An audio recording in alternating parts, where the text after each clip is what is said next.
इन लोगों ने मेट्रो परियोजनाओं को ठप कर दिया, वाढवण पोर्ट के काम में अड़ंगा लगा दिया, समृद्धि महामार्ग बनने में रुकावटें पैदा की। अघाड़ी वालों ने हर उस योजना पर रोक लगा दी जिसे महाराष्ट्र के लोगों का भविष्य निश्चित उज्जवल होने वाला था। साथियों, ये हालत तब बदले जब आपके आशीर्वाद से यहां महायुति की सरकार बनी। महायुति के 2.5 वर्षों में महाराष्ट्र ने विकास के नए रिकॉर्ड बनाए। शिंदे जी की कमान में 2.5 वर्षों में महाराष्ट्र को उसका गौरव वापस मिला है, विकास का भरोसा वापस मिला है। और इसलिए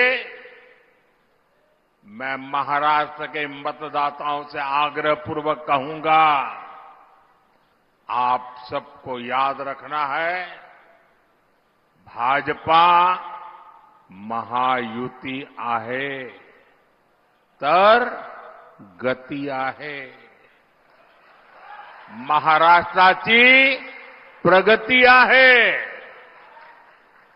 साथियों, मैं आज महायुति को बहुत बहुत बधाई देना चाहता हूं।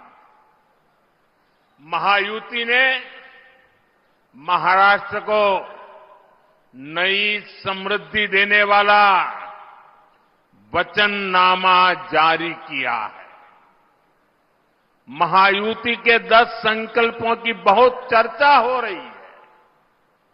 शिंदे जी, मेरे मित्र देवेंद्र फडणवीस जी और अजित पवार जी ने जनता के सुझावों से ये शानदार वचननामा तैयार किया है। महायुतीचा वचननामा विकासाची वाढेल गती, महाराष्ट्राची होणार हमखास प्रगती। महायुति के इस वचननामे में, इस घोषणा पत्र में हर वर्ग की आर्थिक प्रगति की योजना है, समानता का भाव है, सुरक्षा का एहसास है और सबको साथ लेकर चलने का विश्वास है। इसमें महाराष्ट्र के भविष्य का रोड मैप है। मैं ऐसे जन कल्याणकारी वचननामे के लिए महाराष्ट्र की जनता को भी विशेष रूप से बधाई देता हूं। महायुति का वचननामा विकसित महाराष्ट्र का आधार बनेगा, विकसित भारत का आधार बनेगा। साथियों, यहां इतनी बड़ी संख्या में हमारी माताएं, बहनें, बेटियां आई है, दूर दूर तक मैं देख रहा हूं। विकसित महाराष्ट्र, विकसित भारत के लिए हमारी बहनों, बेटियों का जीवन आसान बनाना, उन्हें सशक्त करना बहुत जरूरी है। जब महिलाएं आगे बढ़ती हैं तो पूरा समाज तेजी से प्रगति करता है। इसलिए पिछले 10 वर्षों में केंद्र सरकार ने महिलाओं को केंद्र में रखकर अनेक बड़े बड़े फैसले लिए हैं। पिछली सरकारों ने सैनिक स्कूलों से लेकर काम के कई क्षेत्रों में महिलाओं का रास्ता रोका हुआ था। ये मोदी है, उसने वो सारे बंधन हटाए, महिलाओं को ज्यादा से ज्यादा क्षेत्रों में काम के अवसर दे दिए, सारे दरवाजे खोल दिए। हमने नारी शक्ति बंधन अधिनियम के जरिए विधानसभाओं और संसद में महिलाओं को आरक्षण का अधिकार दिया। शौचालय से लेकर गैस सिलेंडर तक हर योजना के केंद्र में हमारी माताएं बहनें ही रही है। हमने जब इन योजनाओं को शुरू किया था तब कांग्रेस के लोग हमारा मजाक उड़ाते थे, लेकिन आज वही योजनाएं महिला सशक्तिकरण का पर्याय बन गई है। मुझे खुशी है कि महाराष्ट्र की महायुति सरकार भी हमारे विजन को आगे बढ़ा रही है। माताओं को, बहनों के लिए यहां अनेक योजनाएं शुरू की गई है। आज महाराष्ट्र में हर डॉक्यूमेंट पर माता का नाम अनिवार्य कर दिया गया है। महायुति सरकार के इस फैसले का हर किसी ने खुले दिल से स्वागत किया। मुझे खुशी है कि महाराष्ट्र पुलिस में 25,000 बेटियों की भर्ती से एक नया विश्वास पैदा होने वाला है, महिलाओं का सामर्थ्य बढ़ने वाला है और महिला सुरक्षा बढ़ेगी और बेटियों को रोजगार भी मिलेगा। साथियों, हमारी सरकार महिलाओं के सशक्तिकरण के लिए जो कदम उठा रही है वो कांग्रेस और उसके गठबंधन को बर्दाश्त नहीं हो रहा है। आप जानते हैं कि महायुति सरकार की माझी लाड़की बहन योजना, ये माझी लाड़की बहन योजना की सिर्फ महाराष्ट्र में नहीं, देश के हर कोने में चर्चा है। लेकिन कांग्रेस माझी लाड़की बहन योजना को बंद करवाने के लिए भांति भांति साजिशें रच रही है। कांग्रेस के इकोसिस्टम वाले लोग इस योजना के खिलाफ कोर्ट तक पहुंच गए हैं।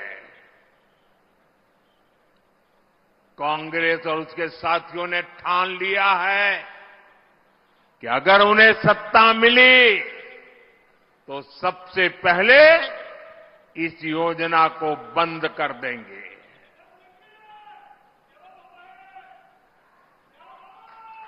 मैं जरा आपसे पूछना चाहता हूं, क्या महिलाओं के लिए ये योजना चलनी चाहिए कि नहीं चलनी चाहिए? महिलाओं को लाभ मिलना चाहिए कि नहीं मिलना चाहिए? महिलाओं को आगे बढ़ाने की योजनाएं चलनी चाहिए कि नहीं चलनी चाहिए? और इसलिए महाराष्ट्र के हर महिला को इन अगाड़ी वालों से सतर्क रहना है। ये लोग कभी नारी शक्ति को सशक्त होते नहीं देख सकते। पूरा महाराष्ट्र देख रहा है, कांग्रेस और अघाड़ी वाले लोग अब महिलाओं को किस तरह गाली देने पर उतर आए हैं। कैसी कैसी अभद्र भाषा, कैसे कैसे कमेंट, महिलाओं को नीचा दिखाने की कोशिश। महाराष्ट्र की कोई माता बहन कभी भी अघाड़ी वालों के इस कृत्य को माफ नहीं कर सकती। साथियों, भाषा भी और मातृभाषा तो एक तरह से हमारी मां होती है। मुझे गर्व है कि हमारी सरकार ने मराठी भाषा को अभिजात भाषा का दर्जा दिया है।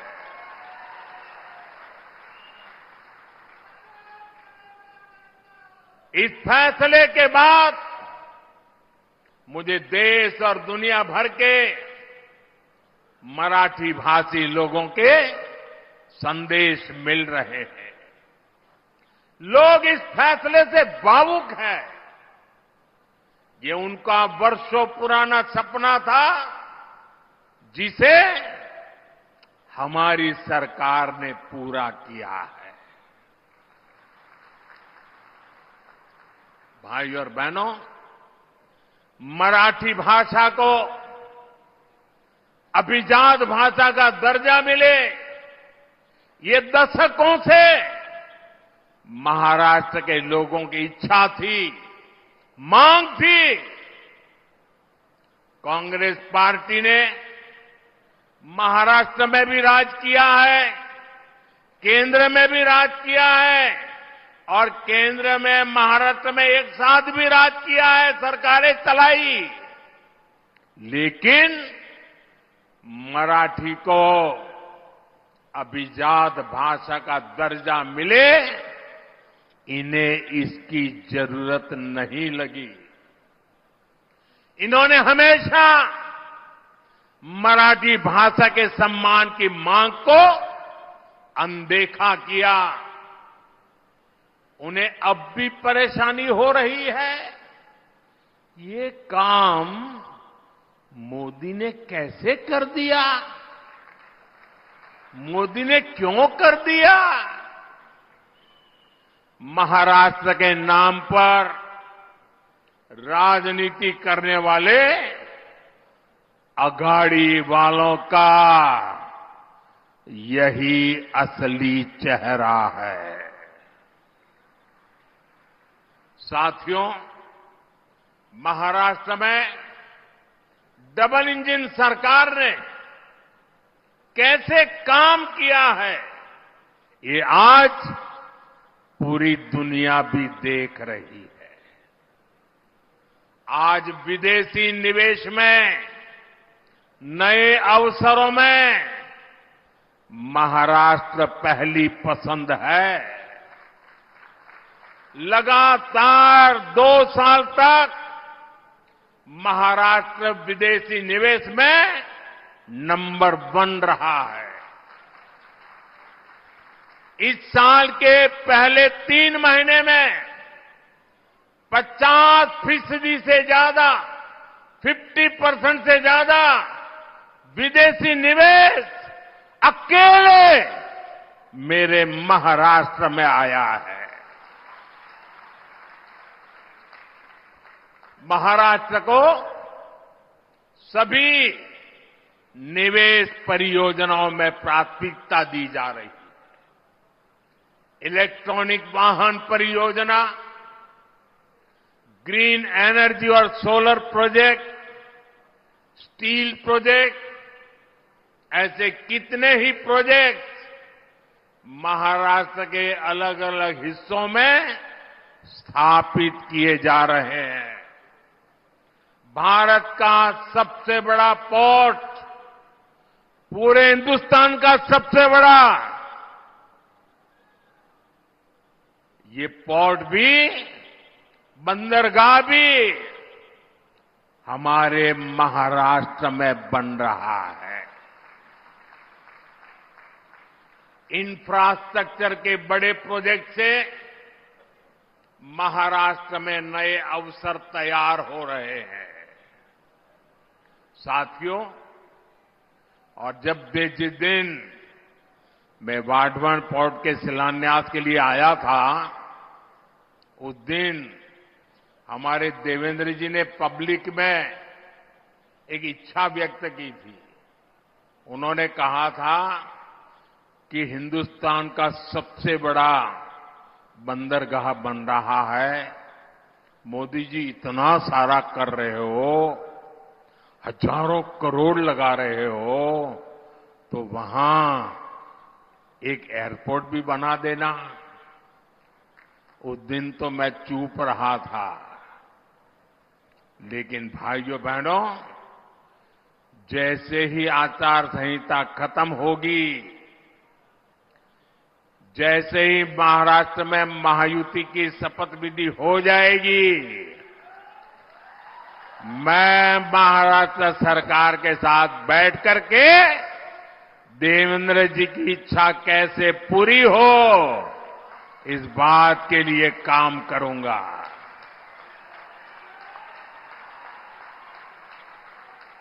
साथियों, हमारा ये धुएं का क्षेत्र औद्योगिक विकास का गढ़ रहा है। और अभी देवेंद्र जी ने धुएं का क्या बढ़िया वर्णन किया। देश में बहुत कम जिले हैं जिनको इतनी सारी सौगात एक ही इलाके में मिली होगी। ये टेक्सटाइल का भी बड़ा केंद्र है और मुंबई दिल्ली इंडस्ट्रियल कॉरिडोर से भी जुड़ा हुआ है। धुएं की कनेक्टिविटी यहां के विकास के लिए बहुत जरूरी है। इसलिए धुएं के इंफ्रास्ट्रक्चर और कनेक्टिविटी पर हजारों करोड़ रुपए खर्च किए जा रहे हैं। धुले सोलापुर हाईवे का काम जारी है। धुले इंदौर रेल मार्ग का काम स्वीकृत हो चुका है। इन सारी परियोजनाओं से यहां के युवाओं के लिए रोजगार के भी हजारों नए अवसर बने हैं। साथियों, महाराष्ट्र के किसानों को भी डबल इंजन सरकार में डबल फायदा मिला है। उन्हें पीएम किसान सम्मान निधि के 6,000 रुपये के साथ ही महायुति सरकार के नमो शेतकरी महासम्मान निधि के 6,000 रुपया अतिरिक्त मिलते हैं। यानी 12,000 रुपये की आर्थिक मदद मेरे महाराष्ट्र के किसान भाई बहनों के खाते में सीधी जाती है।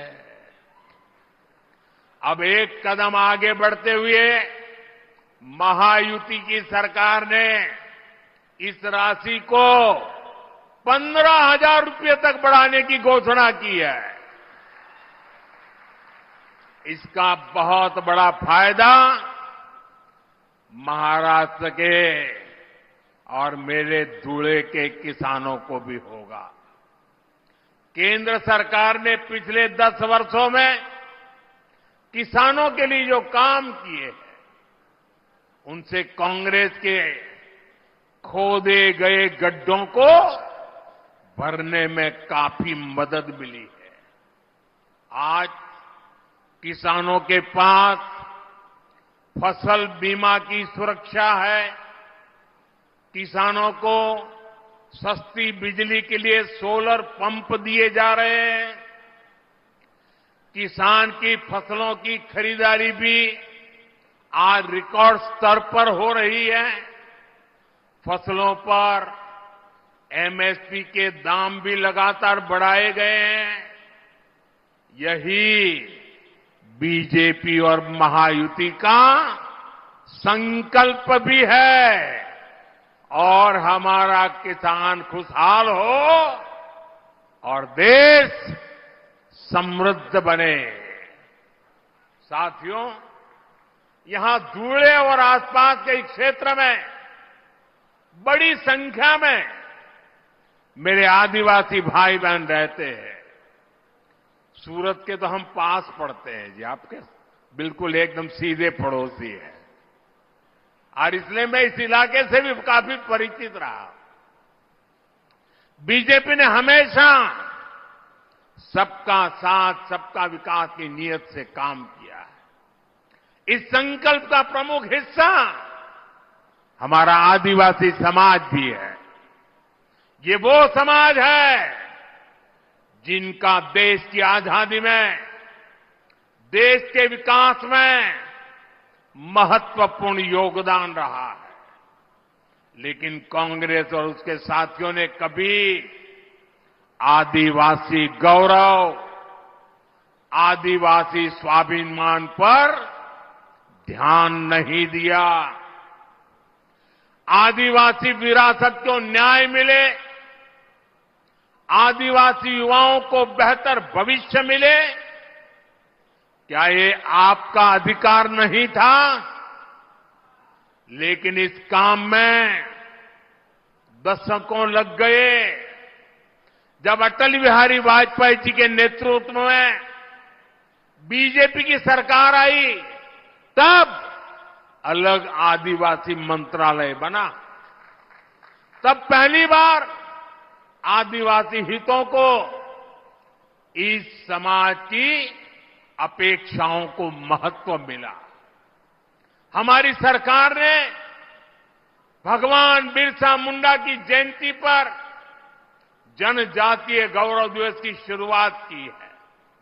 इसका मकसद यही है कि आदिवासी परंपरा को पहचान मिले। इस बार 15 नवंबर से अगले 1 वर्ष तक हम भगवान बिरसा मुंडा की 150वीं जन्म जयंती मनाएंगे। हमारी सरकार देश भर में एकलव्य आवासीय विद्यालय भी बना रही है। इन विद्यालयों में हमारे आदिवासी बेटे बेटियां पढ़ रहे हैं। हमने जल, जंगल, जमीन का हक सुरक्षित किया। वन उपज का लाभ आदिवासी समाज को मिले, इसके लिए हमने इस समाज को उसके अधिकार दिए। बीजेपी के ही प्रयासों से पहली बार एक आदिवासी महिला द्रौपदी मुर्मू जी देश की पहली आदिवासी राष्ट्रपति बनी। और पूरे देश ने देखा है कि कैसे कांग्रेस और उसके साथियों ने द्रौपदी मुर्मू जी को हराने के लिए पूरी शक्ति लगा दी थी। आए दिन ये लोग द्रौपदी जी का अपमान करते हैं और ये इनकी पुरानी आदत है। बाबा साहब आम्बेडकर को हराने के लिए नेहरू समेत ने ताकत लगा दी थी। आज से 25-30 साल पहले बाबा साहब आम्बेडकर को नीचा दिखाना ये कांग्रेस का रोज का काम था और वैसा ही उन्होंने द्रौपदी मुर्मू जी के साथ किया। साथियों, आज मैं आपको और पूरे देश को कांग्रेस और उसके साथियों की एक बहुत खतरनाक साजिश से आगाह करने के लिए आया हूं और इस आदिवासी क्षेत्र में आया हूं तब मेरा ये कर्तव्य बनता है इस खतरनाक खेल से मैं महाराष्ट्र को, देश को, मेरे आदिवासी भाई बहनों को सजग करूं। कांग्रेस द्वारा एक जाति को दूसरी जाति से लड़ाने का खतरनाक खेल खेला जा रहा है। और ये खेल इसलिए खेला जा रहा है क्योंकि कांग्रेस कभी दलितों, पिछड़ों, आदिवासियों को आगे बढ़ते नहीं देख सकती। यही कांग्रेस का इतिहास है। आजादी के समय हमारे बाबा साहब आंबेडकर ने बहुत कोशिश की थी कि शोषितों, वंचितों को आरक्षण मिले, लेकिन नेहरू जी अड़े हुए थे कि किसी भी कीमत पर दलितों, पिछड़ों, आदिवासियों को आरक्षण नहीं दिया जाएगा। बहुत मुश्किल से बाबा साहब दलितों और आदिवासियों के लिए आरक्षण का प्रावधान करा पाए, उनको लड़ाई लड़नी पड़ी। नेहरू जी के बाद इंदिरा जी आई, उन्होंने भी आरक्षण के खिलाफ ऐसा ही रवैया जारी रखा। उनका भी मकसद यही था कि किसी भी कीमत पर एससी, एसटी, ओबीसी को प्रतिनिधित्व न मिल पाए। ये लोग चाहते थे कि एससी, एसटी, ओबीसी हमेशा कमजोर रहे। इंदिरा जी के बाद राजीव गांधी आए, उनकी भी सोच और अप्रोच अपने खानदान से अलग नहीं थी। राजीव गांधी ने भी ओबीसी आरक्षण का खुल करके विरोध किया था। ये लोग जानते थे कि एससी, एसटी, ओबीसी अगर ये समाज मजबूत हो गया तो उनकी राजनीति की दुकान का शटर गिर जाएगा। राजीव गांधी के बाद अब इस परिवार की चौथी पीढ़ी इस खतरनाक भावना के साथ उनके युवराज काम कर रहे हैं। कांग्रेस का एकमात्र एजेंडा है किसी भी तरह एससी समाज की एकता को तोड़ो, एसटी समाज की एकता को तोड़ो, ओबीसी समाज की एकता को चकनाचूर कर दें। कांग्रेस चाहती है कि एससी समाज अलग अलग जातियों में बिखरा रहे ताकि एससी समाज की सामूहिक शक्ति कमजोर पड़ जाए। कांग्रेस चाहती है कि ओबीसी समाज भी अलग अलग जातियों में बटा रहे ताकि ओबीसी के तौर पर उनकी जो एकजुटता की पहचान बनी है, ये ओबीसी अगर ओबीसी रहे तो उनकी ताकत बढ़ जाएगी। ये ताकत न बढ़े इसलिए ओबीसी समाज को भी जातियों में बिखेर दो। इसलिए वो ओबीसी को भी अलग अलग जातियों में बांटने का खेल कर रही है।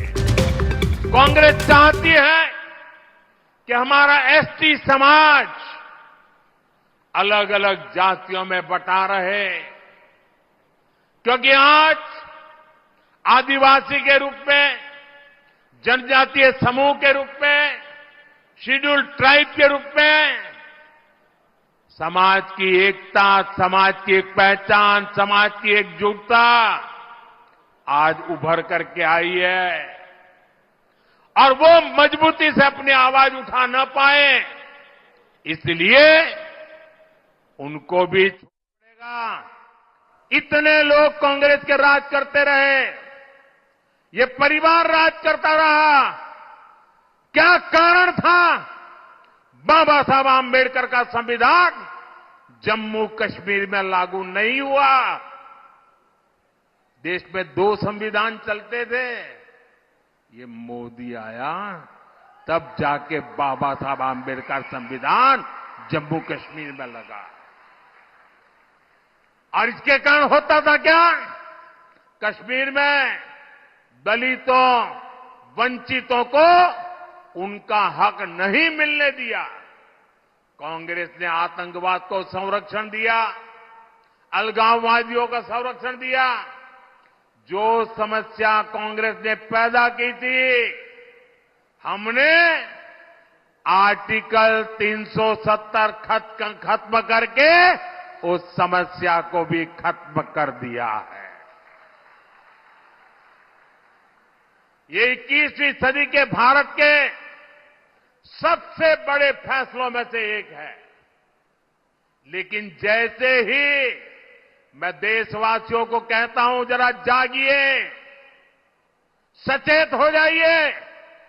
जैसे ही कांग्रेस और इंडी गठजोड़ों का जम्मू कश्मीर में सरकार बनाने का मौका मिला, वो फिर से कश्मीर को लेकर साजिशें करने लगे। आपने टीवी पे देखा होगा, 2-3 दिन पहले जम्मू कश्मीर विधानसभा में जो कुछ हुआ आपने देखा होगा। कांग्रेस गठबंधन वहां फिर से आर्टिकल 370 लागू करने का प्रस्ताव पारित किया है। दोस्तों, क्या यह देश स्वीकार करेगा? आप सहमत होंगे? कश्मीर को तोड़ने का कांग्रेस का एक कारनामा आपको मंजूर है? आर्टिकल 370 के समर्थन में विधानसभा के भीतर बैनर लहराए गए। जब बीजेपी के विधायकों ने जी जान से उसका विरोध किया तो उन्हें उठा करके सदन के बाहर फेंक दिया गया। कांग्रेस और उसके साथियों की एक घिनौनी सच्चाई पूरे देश को, पूरे महाराष्ट्र को समझनी होगी। कांग्रेस गठबंधन एक तरफ जम्मू कश्मीर से भारत का संविधान हटाने का प्रस्ताव पास करता है। कांग्रेस ने जो प्रस्ताव पारित किया है ना, इससे बाबा साहब का संविधान जो मोदी वहां ले गया है ना, वो फिर वापस कर देंगे और जम्मू कश्मीर में बाबा साहब के संविधान को घुसने नहीं देंगे। और दूसरी तरफ यही कांग्रेस, उनका गठबंधन यहां महाराष्ट्र में आकर संविधान की झूठी किताब लहराता है, कोरे कागज वाली। ये कोरे कागज वालों की कटी पतंग का जमाना आ गया है।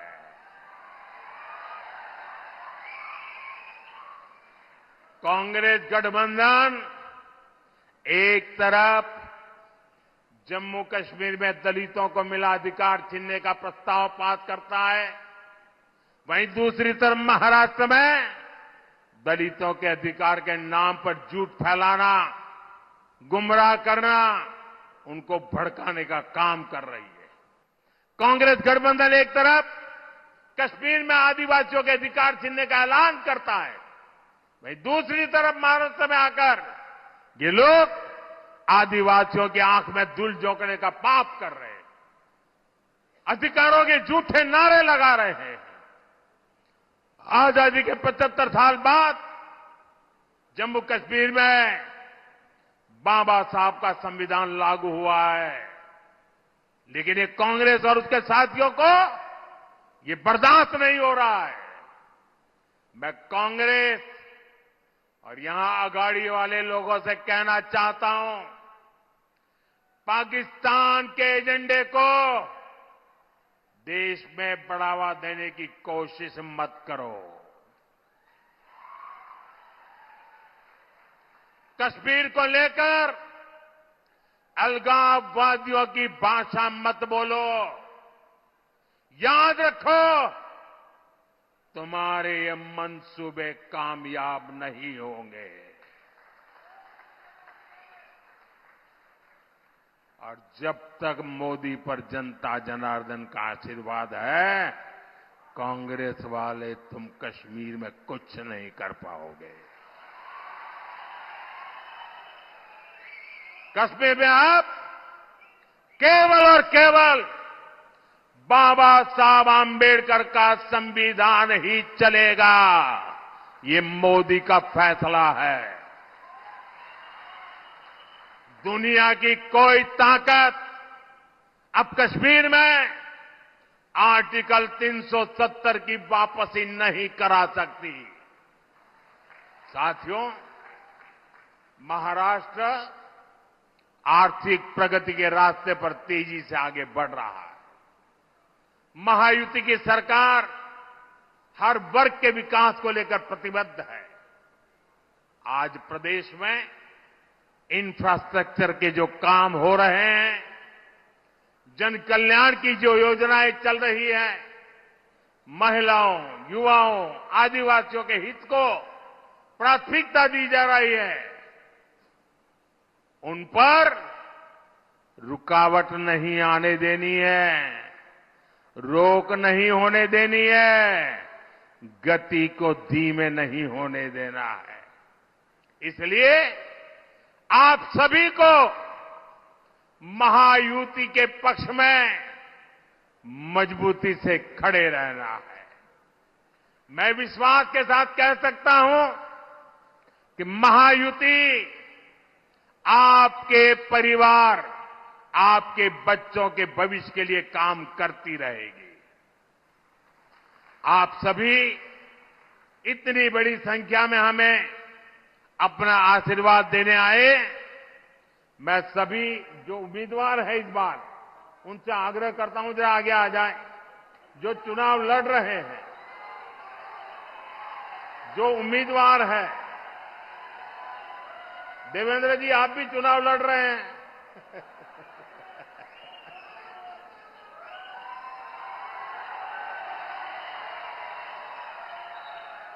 मेरे साथ बोलिए, भारत माता की, भारत माता की, भारत माता की। आप लोग जरा वहां रुकिए।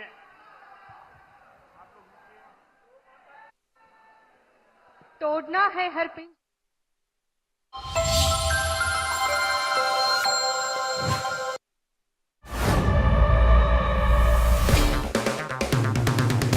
अगर आप बनना चाहते हैं एंकर, या फिर आप में है जुनून एक तेज तर्रार न्यूज रिपोर्टर बनने का, तो आप ज्वाइन करें ITV और इंडिया न्यूज NewsX का media school. ITV next media international school का कोर्स आपको मौका देता है देश के दिग्गज एंकर्स के साथ काम करने का। ITV next media international school में आप बेहद नजदीकी से देख पाएंगे किस तरह से ITV नेटवर्क के दिग्गज पत्रकारों की टीम दिन रात खबरों पर काम करती है। इस कोर्स के दौरान आप सीखेंगे एंकरिंग की एक एक बारीकी उन एंकर्स के साथ जो देश को रखते हैं हर खबर से बाखबर। ITV next media international school का ये कोर्स आपके एंकरिंग स्किल्स को करेगा इतना सशक्त, मजबूत, जिससे आप बनेंगे पत्रकारिता की दुनिया का वो चमकता चेहरा जो दुनिया देखेगी और पसंद करेगी। जो पठान मेरी जान सन तेरा तौबा तौबा।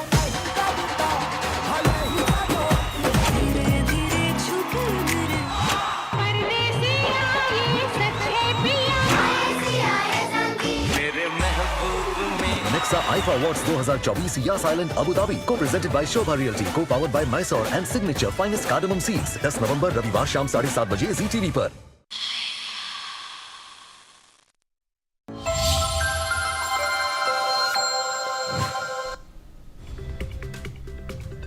Welcome back, viewers. Let's start the bulletin with the focus on the top story that we are tracking. The members of the Hindu Makkal Katchi staged a protest in Tamil Nadu over the cases of violent attacks in the Hindu temples in Canada.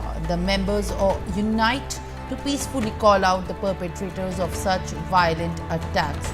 Now, this is in fact the recent protest that we are in fact giving our information over what has happened in Canada over the attacks on the Hindu temples. All right, my colleague Ramesha joins me live on the broadcast to share more details. Ramesha, what is this entire protest about? Where is this being staged? And I see the visuals are seemingly looking like a scuffle that's happening between the police, Tamil Nadu police and the protesters. It's in Anna Salai where Hindu Makkal Katchi, the Hindu outfit supposed to stage a protest. The police not allowed them and arrested in between them. They are protesting against the Canadian government's support to the Khalistani organization, Khalistani separatist organization in Canada. The Canadian state heads who were supporting the Khalistanis, and there is a lot of violences in the Hindu temples in the Canada in the protesting against these Hindu attack on Hindu temples. The Hindu Makkal Katchi staged a protest in Chennai. They are arrested. In fact, they announced to protest by 11:30. Before that, the police came, and when the people, Hindu outfits, are organizing themselves, in between them, they are arrested. They are not allowed to protest in the Anna Salai, and they are all 15 people arrested. They are not allowed to brief the press also in the Anna Salai. They are arrested because section under BNS section there is a private order in the Chennai city, and not allowing any protests in the roads. So they are arrested. All the Hindu outfit organizations, Hindu Makkal Katchi, Arjun Sampath, and others are other 15 persons are arrested in Chennai. All right, Ramesha, thank you for sharing the latest that in fact you are bringing to us. Now, viewers, shifting our focus amid the unrest on the day 3 of the Jammu and Kashmir Assembly session. I believe day 5th, I beg your pardon, over the Article 370. Now, BJP Mahila Morcha is staging a protest on the streets against the resolution of restoration of Article 370. They're in fact burning the posters, as we can see on the screen. The protest has been staged by BJP's Mahila Morcha of the Jammu and Kashmir unit over the resolution that's been passed. The hangama over Article 370 has in fact once again stirred in the Assembly of Jammu and Kashmir.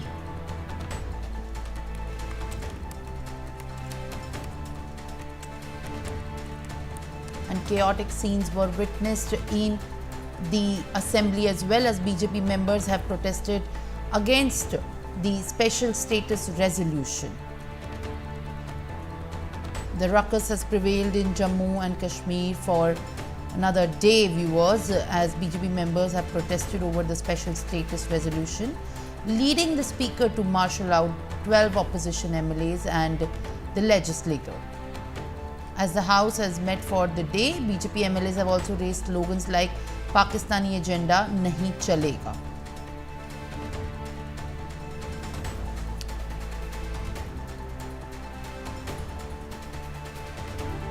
All right, viewers.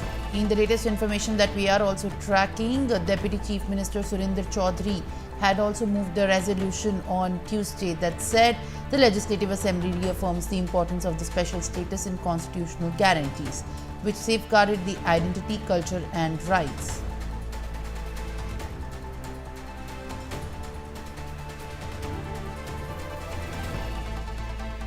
As you can see in the visuals, in fact, this is the BJP.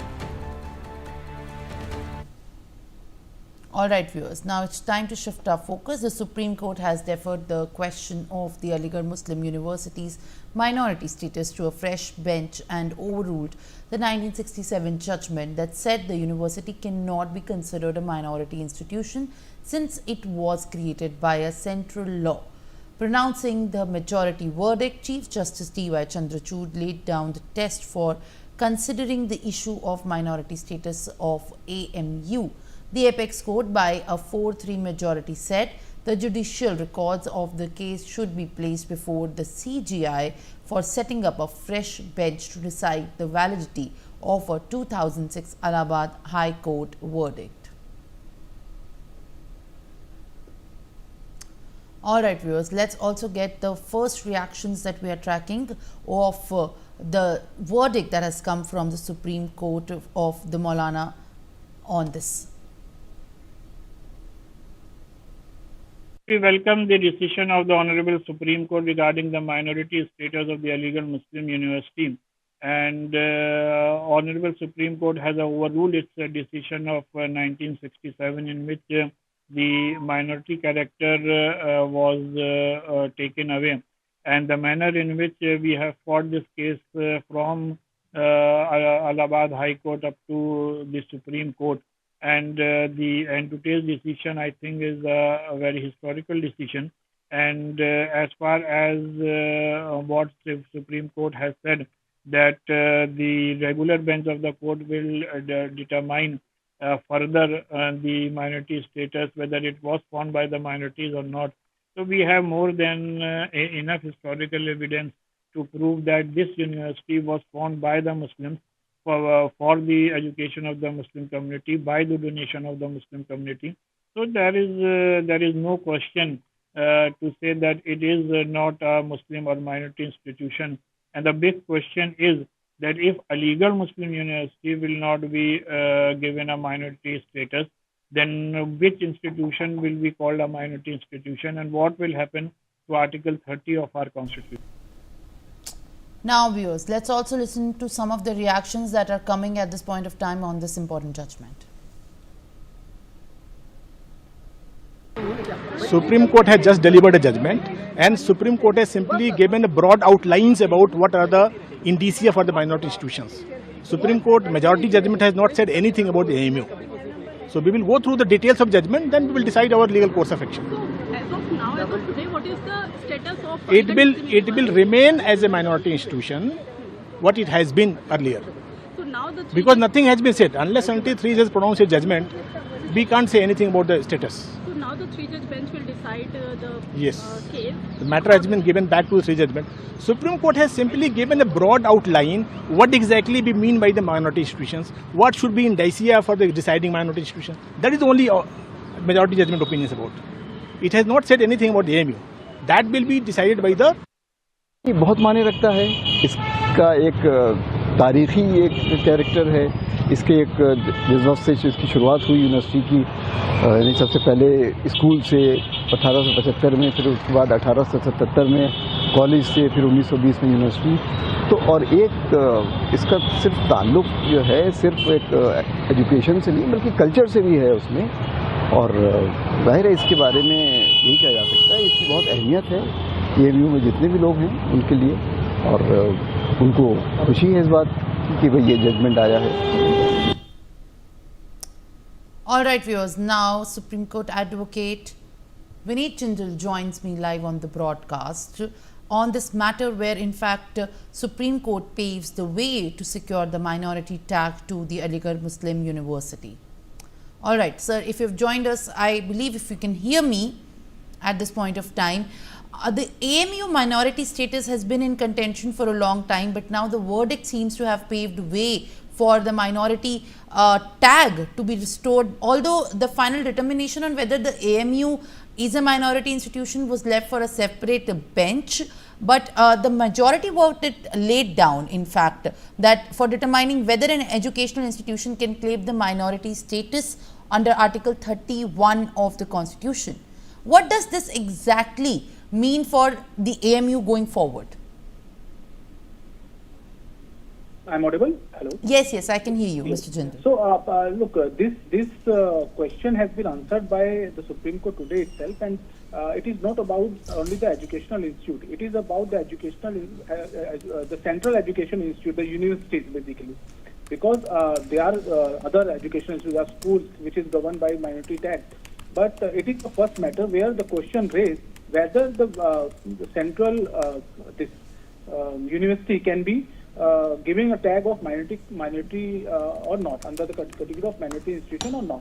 So now it has been specified by the Supreme Court today itself that no, this university, central university can be given minority tax, but whether the AMU come into that category or not, it should be decided by the 3 judges bench, which will be considered later.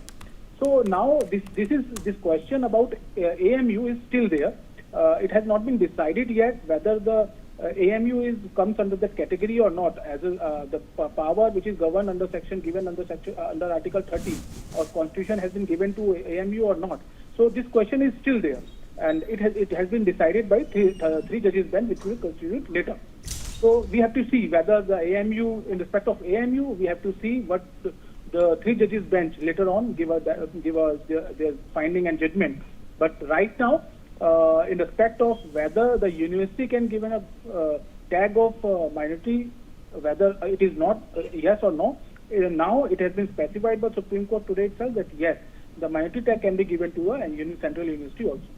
Mr. Jindal, as you're rightly pointing out to what the facts of the matter of this verdict contains to, but in regard with the same verdict, that has come at a very timely point, do you feel that this kind of a verdict can also lead to other minority institution going forward for a separate minority institution tag? This is also setting a precedent for that as well? Definitely, this is a constitutional bench order, and that categories has been decided under which category, and the parameters have been decided by the Supreme Court in today's judgment. So now definitely whosoever the university, central university can, they are seeking their willingness to being a minority tag. So definitely they can go for the according to the judgment, and they can seek minority tag for their own. All right, Mr. Vineet Jindal, thank you for speaking to us and giving us your time. Now, viewers, let's shift our focus to other important breakings and news breaks that we are tracking. Prime Minister Narendra Modi, after kick-starting his mega campaign blitz in Maharashtra, which is slated to go to polls on November 20th, has taken a sharp jibe at the Congress over Article 370 and said that the Congress is focused on a Break India plot or a module in Kashmir. Well, that's something that's in fact also being in controversy as far as the Jammu and Kashmir Assembly showdown is concerned. While making the statement, Prime Minister Narendra Modi further said that the Congress has started their conspiracies against Kashmir. In a direct attack against the Congress also over their stand on the Article 370 and a newly made government in Jammu and Kashmir, Prime Minister Narendra Modi has in fact taken a sharp jibe. Joining me live on the broadcast to share more details on that front is my colleague Anand Singh. Anand, now in fact what it seems like a big blow for the Congress, because Prime Minister Narendra Modi has made a big statement saying that the module on which the Congress is operating for breaking India is not going to be implemented, and there is no hope for any controversy to be even rebuked as far as Article 370 is concerned. Yes, Simran, look, today Prime Minister Narendra Modi started his campaign in Maharashtra from Dhule, and while addressing the public meeting over there, the Prime Minister may hit back at the Congress, saying that how the Congress has earlier in the past it conspired against with the religious group, and which led to the partition of the country. And now, while mentioning about 370, he also said that how Congress leaders have been mentioning the fact on Article 370, and this is very dangerous trend. And then he also said that now the Congress is also trying to all the tribal communities of the country, and dangerous trend, and the way in which it is trying to incite the tribal SC/STs across the country and OBC, then it can lead to another partition. And then he mentioned that we need to stay united, and he said the word that hum ek hai tabhi safe hai. So he clearly made a jibe at the Congress, the way in which the Congress have been campaigning, and while mentioning about Article 370, he clearly took a jibe on them. As in the Jammu and Kashmir Assembly, we have seen that how in the last 2 days, how their ruckus has been created over the Article 370, and then the Prime Minister today making a comment on the same in Maharashtra. So he clearly indicated his intentions that how he wants to capitalize on the issue of Jammu and Kashmir, on the abrogation of Article 370, especially in Jammu and Kashmir when it was abrogated in 2019. So Prime Minister is making his intentions very clear to the public of the country that highlighting the alleged intentions of the Congress party over there. So he's trying to make this a point also in the Maharashtra Assembly Elections, and he's trying to corner the Congress, especially on the issue of Article 370. Back to you. All right, Anand, thank you for adding more details to what we are in fact breaking at this point of time. Now, viewers, that was all the news of the nation and the world. We'll continue to track all the developments very closely. Till then, stay with us.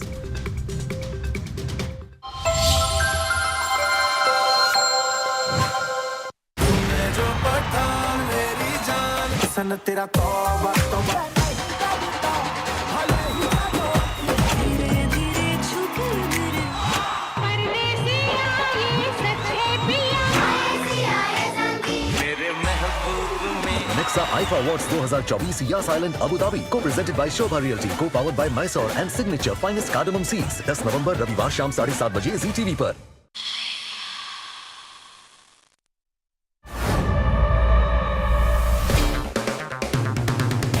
अगर आप बनना चाहते हैं anchor या फिर आप में है जुनून एक तेज तर्रार न्यूज रिपोर्टर बनने का, तो आप ज्वाइन करें ITV और इंडिया NewsX का media school.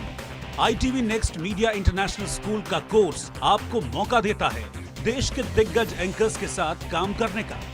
ITV next media international school में आप बेहद नजदीकी से देख पाएंगे किस तरह से ITV नेटवर्क के दिग्गज पत्रकारों की टीम दिन रात खबरों पर काम करती है।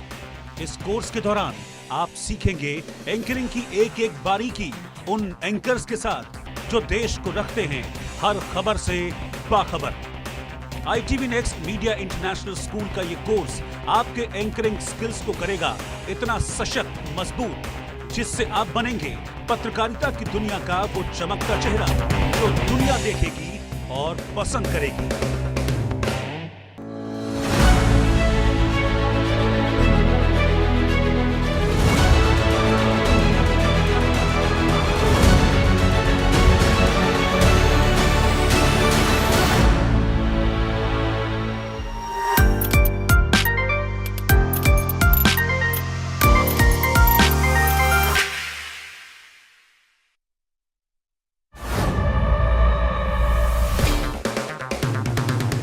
अगर आप बनना चाहते हैं एंकर या फिर आप में है जुनून एक तेज तर्रार न्यूज रिपोर्टर बनने का, तो आप ज्वाइन करें ITV और इंडिया NewsX का media school. ITV next media international school का कोर्स आपको मौका देता है देश के दिग्गज एंकर्स के साथ काम करने का। ITV next media international school में आप बेहद नजदीकी से देख पाएंगे किस तरह से ITV नेटवर्क के दिग्गज पत्रकारों की टीम दिन रात खबरों पर काम करती है। इस कोर्स के दौरान आप सीखेंगे एंकरिंग की एक एक बारीकी उन एंकर्स के साथ जो देश को रखते हैं हर खबर से बाखबर। ITV next media international school का ये कोर्स आपके एंकरिंग स्किल्स को करेगा इतना सशक्त, मजबूत, जिससे आप बनेंगे पत्रकारिता की दुनिया का वो चमकता चेहरा जो दुनिया देखेगी और पसंद करेगी।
सन तेरा तौबा तौबा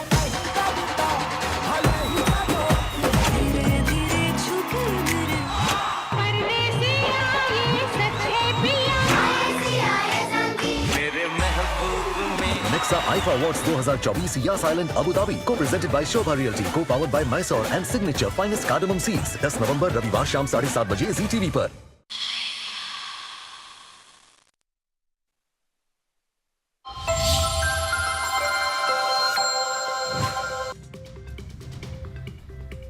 Welcome back, viewers.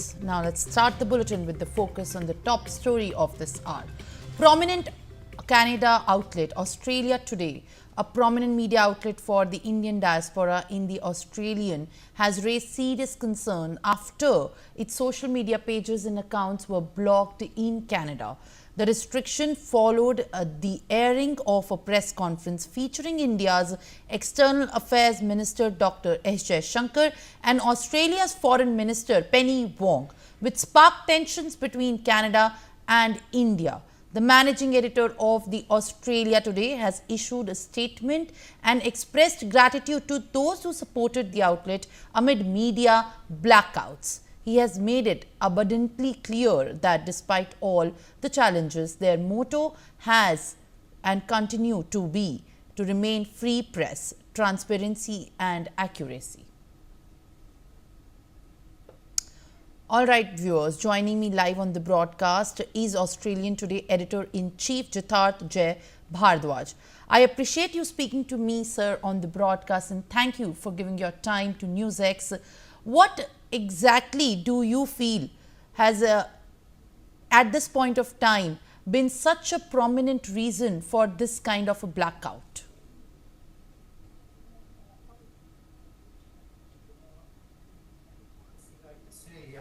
And fellow democracy, Canada, trying to curtail the voice of press is unprecedented and it's shameful at the same time.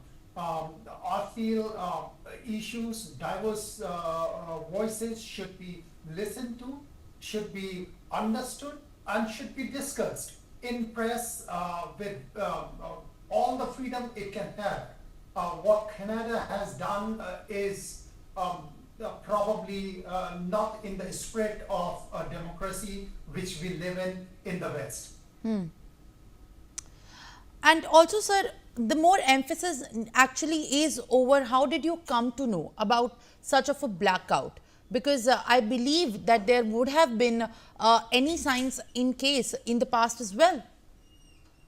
See, we have no indication earlier that something like this can come up. However, the day we were in the Federal Parliament of Australia, there was a press conference between India's External Affairs Minister Dr. Jaishankar and our Foreign Minister Penny Wong.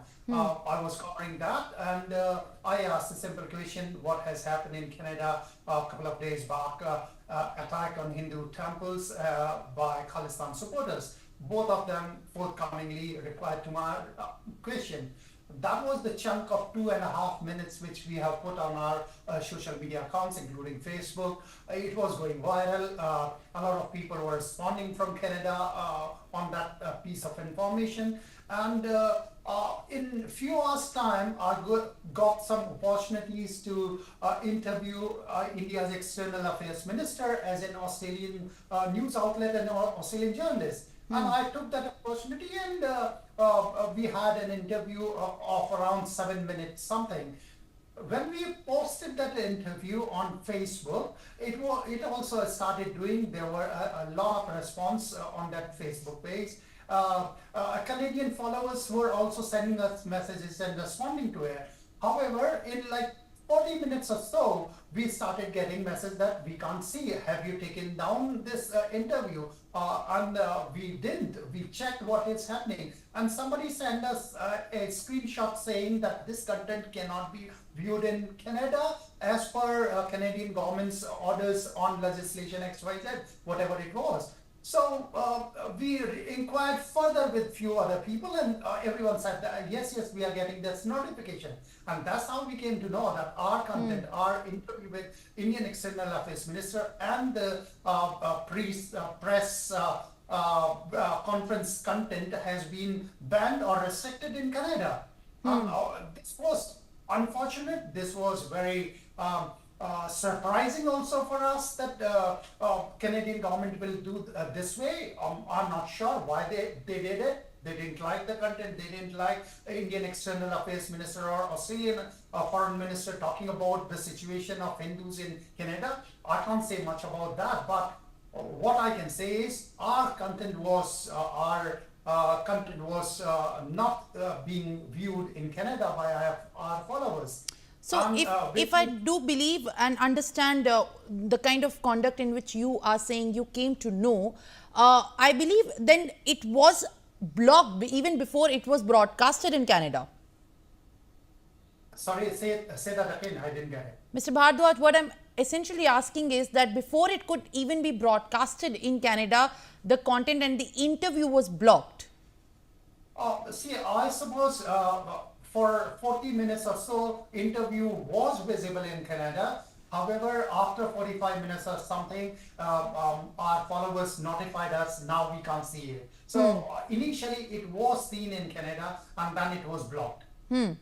And as bizarre and unprecedented as it sounds, Mr. Bhardwaj, has any justification been given to you from the Canadian government or the authorities in the information group or the department there over why the in Australia Today interview was essentially blocked? Not as yet. We haven't heard anything from the Canadian government. If we come to know anything, I'll notify you. But what I am understanding is they are trying to block all news channels on their Meta platforms, and they took this action on us after seeing that our news content was making difference in public opinion in Canada. So that's what justification probably comes to mind at this point in time. As massive as a crackdown, it sounds like, has there been an effort from your end to reach out to seek a clarification or to even knock on their doors as to why such action has even been taken at this point of time? See, we have written to Canadian Ministry for Communication why it has been done. Let's wait what they say to us. Probably it's not there right now. Once they wake up, they might respond to our email. If they do, we'll update the story. So you're saying that the effort to reach out to them to seek clarification and clarity, in fact, over the kind of actions they have taken without any justification, it has been done when the block happened? Yes. Okay. All right, sir. Also, what we need to understand that what comment from the External Affairs Minister S. Jaishankar seems to have rattled the Canadian authorities, in your opinion? It's very hard to pinpoint on one thing. Minister Jaishankar was very forthcoming in his opinion. He pointed us towards the statement on X given by Prime Minister of India, Mr. Narendra Modi, and he said that the highest office of India has talked about the situation in Canada, and I would like to tell you that it is as important as it can be in terms of how we feel. The important part of the conversation was that he told us that he has talked about this situation with our Foreign Minister Penny Wong, and probably that's where I suppose Canadian government got spooked, or they didn't want this to go to their own people. So that's why probably the ban or restriction happened. What I can essentially understand is that it is a crackdown to curb the public opinion that was being shaped by the kind of comments and remarks that were made by the two global leaders. And also, sir, yes. Absolutely. See, Indian or Australian or any other country's foreign affairs minister are a strong voice, and they should be heard. those views can be diverse from or different or of unliking of mine or yours, but those views are to be heard, and you can analyze, you can debate about them, you can talk about them, you can say, I don't like it, I don't stand by those comments, but those comments cannot be banned or suppressed the way Canada has done.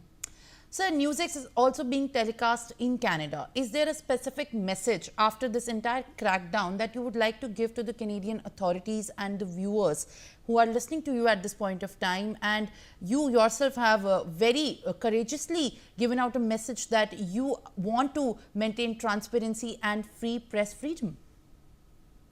Definitely. See, we are open for Canadian authorities to be interviewed on our platform. We are happy to interview Justin Trudeau, the Prime Minister of Canada. We are happy to ask him questions which probably he should be answering. We would love to ask him those questions, and we would love to ask him why and this crackdown on freedom of press is appropriate in Western democracy. How can he justify these actions of his government?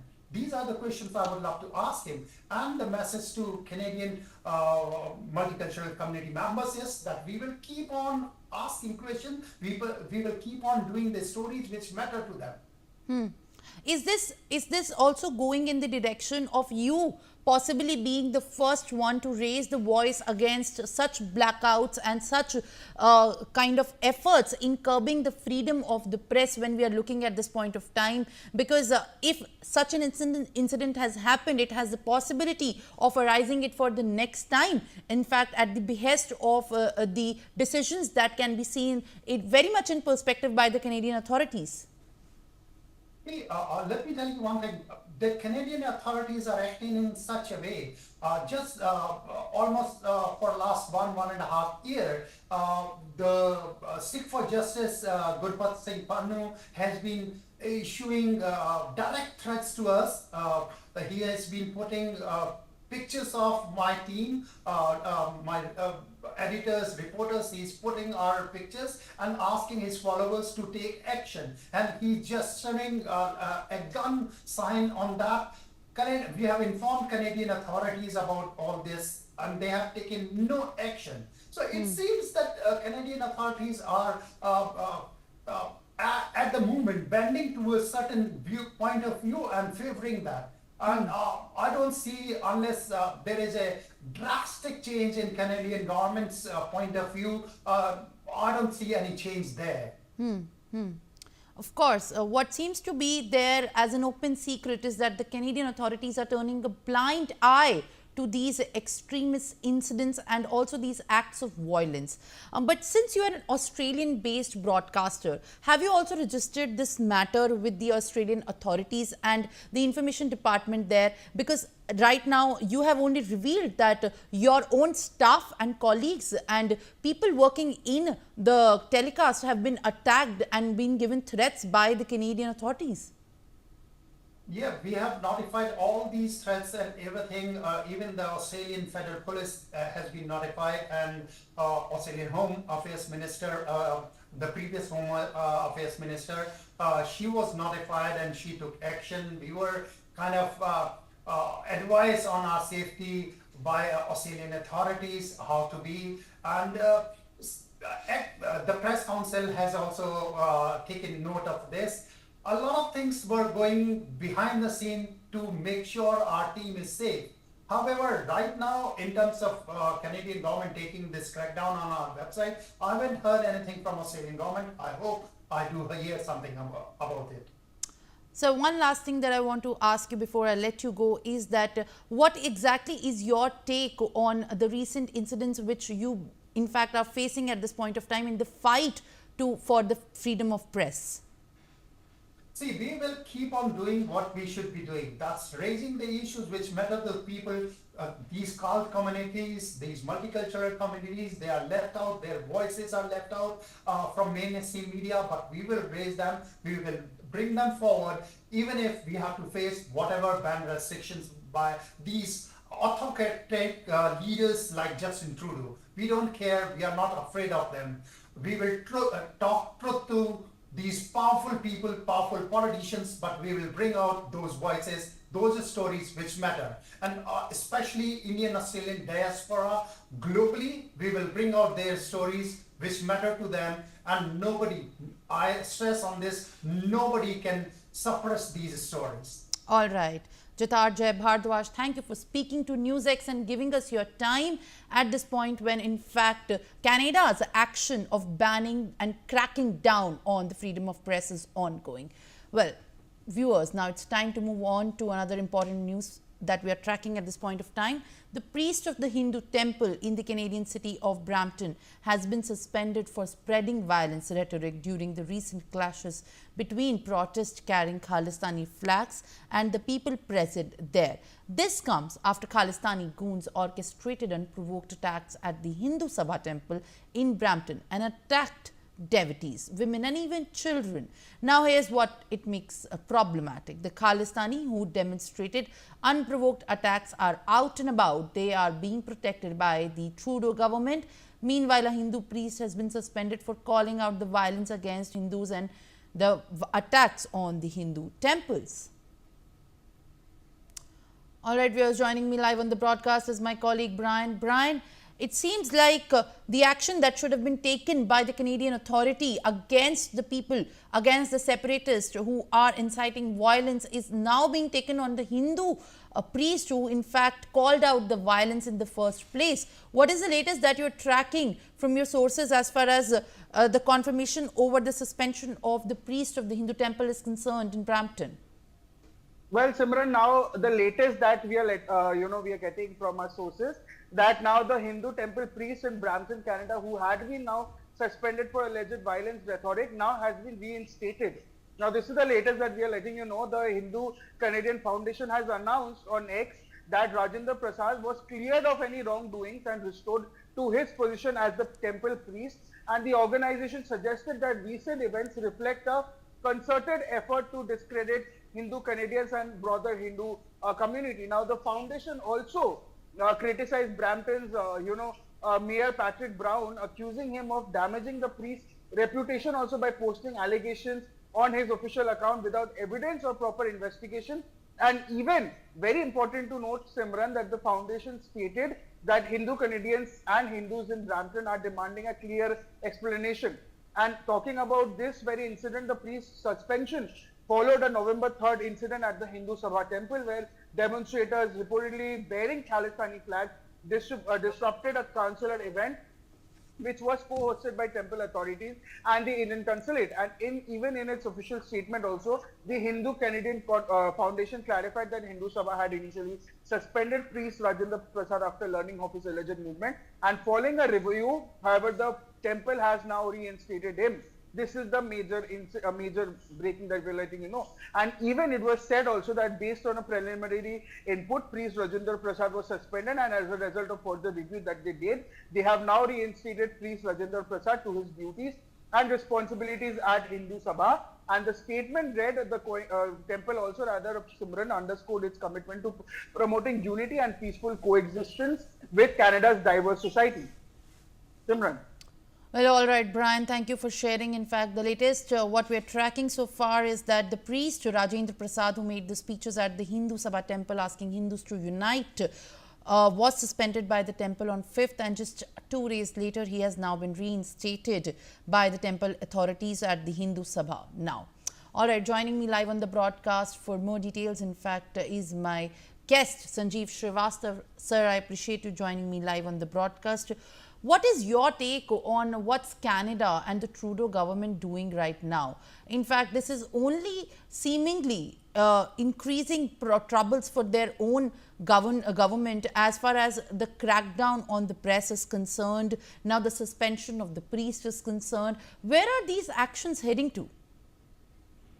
No, Simran, I think it is quite clear that there is a very deep conspiracy which are being hatched by this Khalistani extremist bulls against India, against Hindu temples, Hindu priests, and they are, trying to malign the image of, Hindu priest and Hindu community there, by launching this kind of attack, as well as running a defamation campaign. And now this our Hindu priest Rajendra Prasad, it appears that he was also a victim of a conspiracy, and now as you have just reported, that there was no evidence found against him, where earlier he was accused of promoting the violent rhetoric, but there was no substantial evidence found against him, and he is now been reinstated. So this shows that there is a deep conspiracy to malign the image of Hindu community, Hindu priests, Hindu community members, and that is quite clear that a very strong anti-India activities and conspiracies which are being hatched from Canadian soil, and there have been a lot of evidence which Indian government has shared about this kind of anti-India activities, anti-Hindu activities in Canada. But despite such evidences, Canadian government has not taken any proper action thus far against these kind of elements, and that's the very unfortunate part, and that has really negatively impacted the India-Canada relationship, and for which I think clearly there's no doubt that Trudeau government and his approach towards these elements obviously is trying to appease those Khalistani extremist terror elements just for the sake of protecting its minority government, and obviously Trudeau government to fulfill his narrow political vested interest, he has severely impacted India-Canada relationship. So that is for sure. And still, the unfortunate part is that despite so much of things have happened, so much of negative developments have happened, Trudeau government is still not realizing that what kind of missteps he is taking, and obviously that will cost him very, very badly in political, upcoming elections in Canada. That is for sure. That I can really assess that Trudeau's popularity is going down and down. His approach towards this kind of terror elements, extremist elements, is quite exposed now, and he will not get the kind of support he was expecting to get from the 8 lakhs of our Sikh brothers and sisters, and about 30 lakh of our entire Indian community there in Canada. So I think that will cost him very, very heavily, and I think Canada is still not realizing that what kind of missteps they are taking against India. That is what I would say. All right, Mr. Srivastav, thank you for giving us your time and speaking on this matter with us. And now, viewers, it's time to move on and shift our focus to what the Supreme Court has given the verdict today. It has deferred the question of Aligarh Muslim University's minority status to a fresh bench and overruled the 1967 judgment that said the university cannot be considered a minority institution since it was created by a central law. Now, pronouncing the majority verdict, Chief Justice D.Y. Chandrachud laid down the test for considering the issue of minority status of the Aligarh Muslim University. The apex court, by a 4:3 majority, said the judicial records of the case should be placed before the CJI for setting up a fresh bench to decide the validity of a 2006 Allahabad High Court verdict. So it's a landmark and historic judgment, in fact, that we are tracking very closely. All right, my colleague Sambhav Sharma joins me live on the broadcast. Sambhav, as we speak, in fact, it is very important to note that the minority status contention for the AMU has finally reached the Supreme Court, and it is in fact in the larger sentiment that it has been deferred now. Well, yes, and also today is the last working day of the Chief Justice of India, D.Y. Chandrachud, and it's a landmark and kind of historic judgment for the minority institution, as the 7-judge bench by 4:3 majority laid down the guidelines, the indica for determining whether an educational institution is a minority institution or not. But the Supreme Court has not answered whether Aligarh Muslim University is a minority educational institution or not.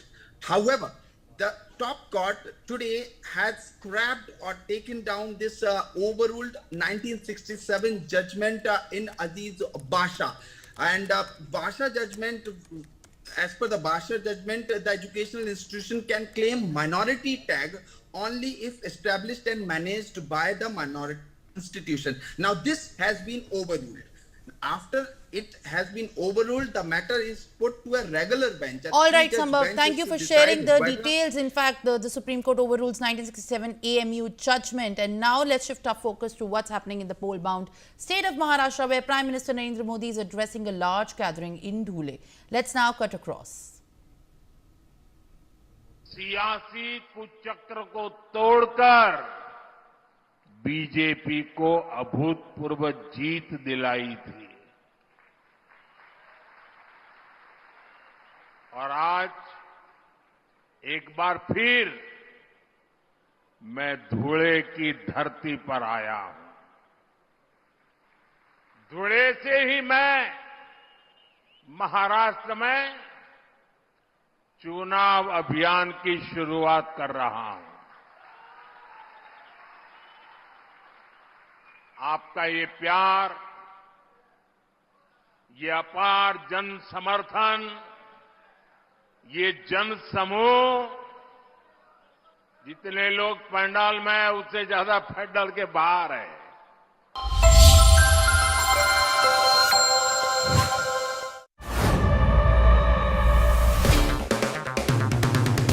अगर आप बनना चाहते हैं anchor या फिर आप में है जुनून एक तेज तर्रार न्यूज रिपोर्टर बनने का, तो आप ज्वाइन करें ITV और इंडिया NewsX का media school.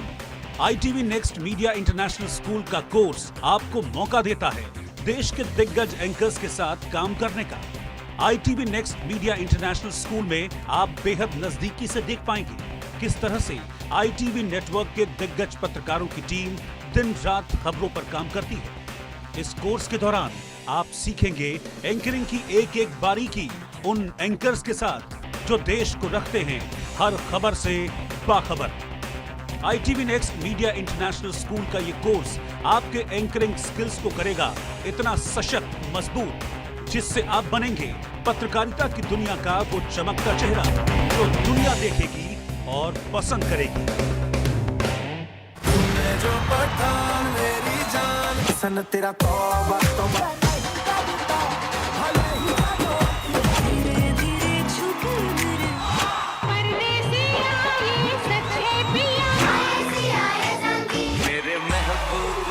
Nexa IFA Awards 2024 या साइलेंट अबू धाबी को प्रेजेंटेड बाय शोभा रियल्टी, को powered by Mysore and signature finest cardamom seeds. 10 नवंबर रविवार शाम 7:30 बजे जी टीवी पर।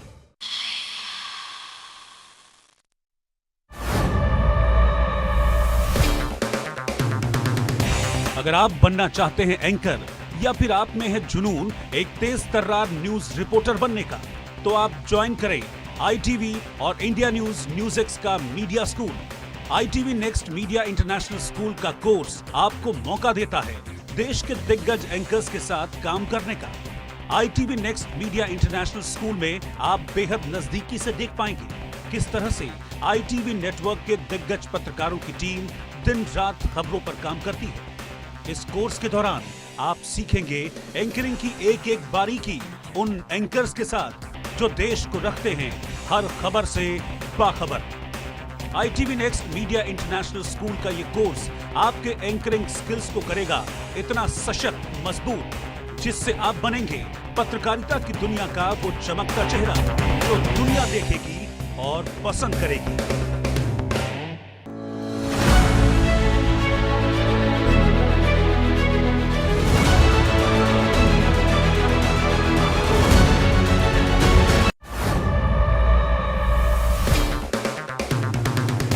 अगर आप बनना चाहते हैं एंकर या फिर आप में है जुनून एक तेज तर्रार न्यूज रिपोर्टर बनने का, तो आप ज्वाइन करें ITV और इंडिया NewsX का media school. ITV next media international school का कोर्स आपको मौका देता है देश के दिग्गज एंकर्स के साथ काम करने का।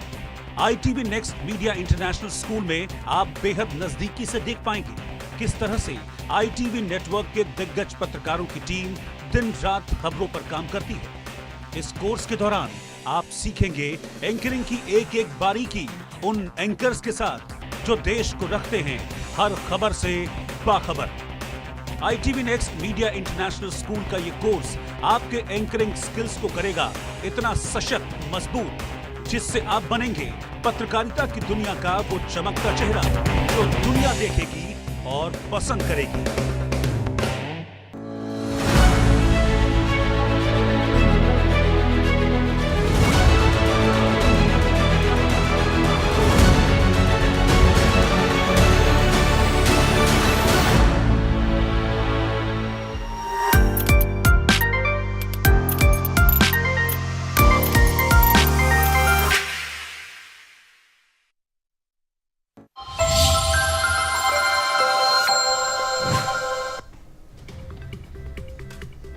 Hello and welcome. You're watching NewsX. I'm Megha Sharma. Let's take a look at the top headlines. Supreme Court reopens the Aligarh Muslim University's minority states debate. A 4-3 majority overrules the 1961 judgment and directs a 3-judge bench to redetermine Aligarh Muslim University's status as a minority institution.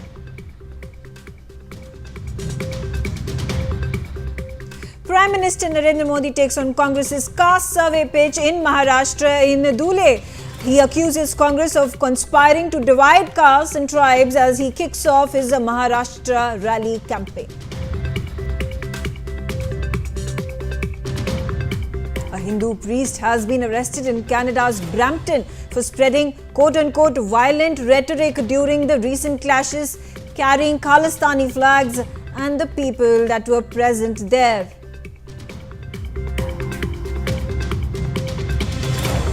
Reaffirming press freedom, transparency and accuracy, the Australia Today, a publication that is from Australia, slams the Trudeau government for banning the media outlet for airing External Affairs Minister Dr. S. Jaishankar's press conference.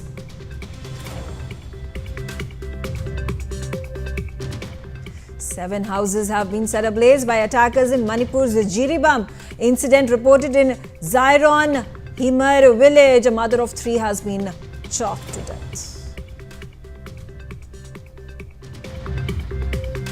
Amid a massive crackdown in Jammu and Kashmir, there are 2 terrorists that have been neutralized in Sopore and 1 terrorist that has been neutralized in Kishtwar.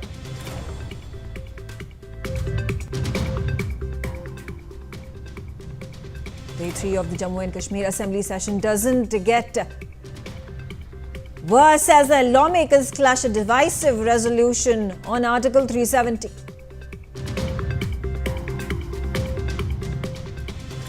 No respite for the people of Delhi. The AQI in the national capital crosses the 500 mark. A thick layer of toxic smoke engulfs New Delhi. The big story of the hour, the Home Minister and BJP leader Amit Shah has held an election campaign in Satara in Maharashtra. Listen into his campaign speech. दादा ने कहा कि मैं दूसरी बार आया हूं। अतुल दादा, मैंने सामने से मांग कर कहा है, कराड़ दक्षिण में जरूर जाऊंगा, मुझे जाना है। क्योंकि कराड़ वालों, गत विधानसभा में मैं आया था, आपने काम अधूरा रखा, 9,000 वोट कम दिए, सिर्फ 4,500 वोट इस ओर देते तो हमारा अतुल दादा अब तक एमएलए बन गया होता। कोई बात नहीं, फिर से एक बार मौका है। मैं आपको कहने आया हूं, आप अतुल दादा को विधायक बना दो, उसको बड़ा आदमी बनाने का काम भारतीय जनता पार्टी करेगी।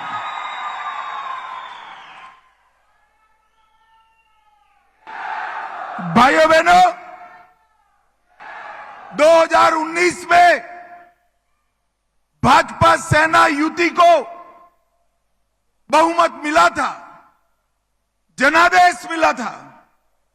जनादेश के साथ विश्वासघात हुआ, मगर इस बार हम कोई गलती नहीं करने वाले हैं।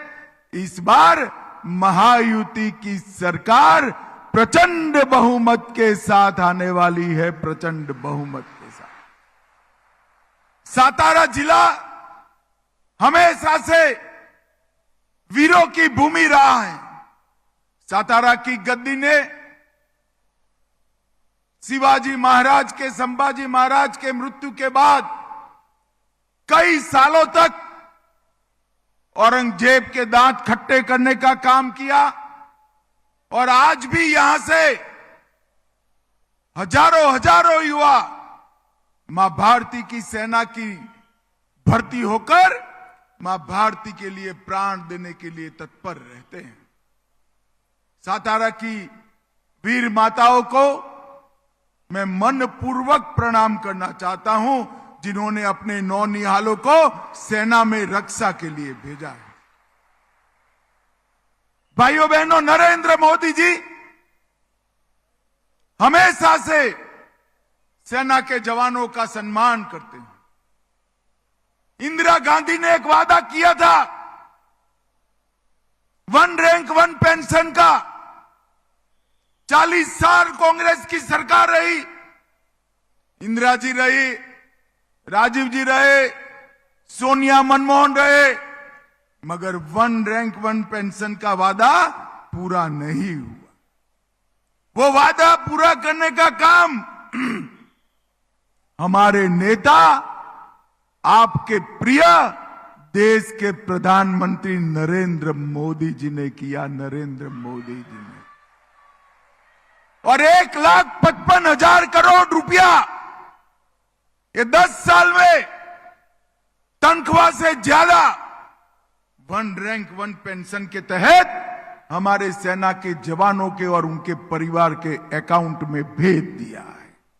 और ये राहुल बाबा जो झूठ बोलने की फैक्ट्री है, वो अग्निवीर को लेकर झूठ फैला रहे हैं कि अग्निवीर सेना के जवानों को बेकार कर देगा। मैं आज यहां पर महाराष्ट्र के युवाओं को कहने के आया हूं, आप इनके झांसे में ना आइए। अग्निवीर युवाओं को बेकार कराने का कार्यक्रम नहीं है, अग्निवीर सेना को युवा करने का कार्यक्रम है। और भाइयों बहनों, मैं आज ये भूमि पर कहकर जाता हूं, जिन्होंने सालों तक देश की रक्षा करी, हिंदू पदशाही को आगे बढ़ाया, वो भूमि पर कहकर जाता हूं, महाराष्ट्र के एक एक अग्निवीर को वापिस आने के बाद भारत सरकार की सीएपीएफ और महाराष्ट्र सरकार एक एक व्यक्ति को पेंशन वाली नौकरी देगी। ये भारतीय जनता पार्टी का वादा है। और राहुल बाबा, हमारे वादे आपकी तरह नहीं होते। नरेंद्र मोदी जी जो कहते हैं वो करते हैं। भारतीय जनता पार्टी का वादा पत्थर पर लकीर होता है। कर्नाटक में चुनाव था, हिमाचल में चुनाव था, तेलंगाना में चुनाव था, आपने वादों का पिटारा खोला, चुनाव जीत गए। और अब तो खरगे जी भी कहते हैं, भैया संभल कर वादा करो, पूरा नहीं होता है। जिस पार्टी का अध्यक्ष, राष्ट्रीय अध्यक्ष कांग्रेस को नसीहत दे कि हम वादे पूरा नहीं करते हैं, वो पार्टी कराड़ दक्षिण वालों के वादे पूरे कर सकती है क्या? जोर से बोलो, कर सकती है क्या? 50 साल से एक ही परिवार को आपने यहां से चुन कर भेजा। कराड़ दक्षिण विकास की रेस में पिछड़ गया। आज स्वयं एमएलए के इर्द गिर्द गरीबों की झोंपड़ियां हैं। मैं आज कराड़ दक्षिण को कहकर जाता हूं, एक एक गरीब को पक्का मकान देने का काम अतुल दादा करेंगे।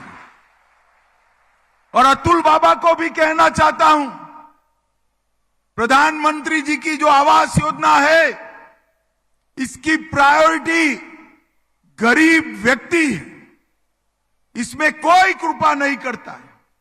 परंतु ये जो यहां से जिनको चुनकर भेजा है, वो मोदी जी की योजनाओं को नीचे नहीं लाने देते। अतुल दादा, इस बार चुनने के बाद 1 साल के अंदर ही सारे गरीबों के मकान समाप्त करना, मैं इसके लोकार्पण के कार्यक्रम में खुद आकर सारे गरीबों को अपने घर की चाबी देने का काम करूंगा। मोदी जी ने इस 14 साल के अंदर 10 करोड़ गरीबों को मकान देने का काम किया है। और इसके साथ साथ आपने तीसरी बार राजा साहब को यहां से चुनकर भेजा, मोदी जी प्रधानमंत्री बने।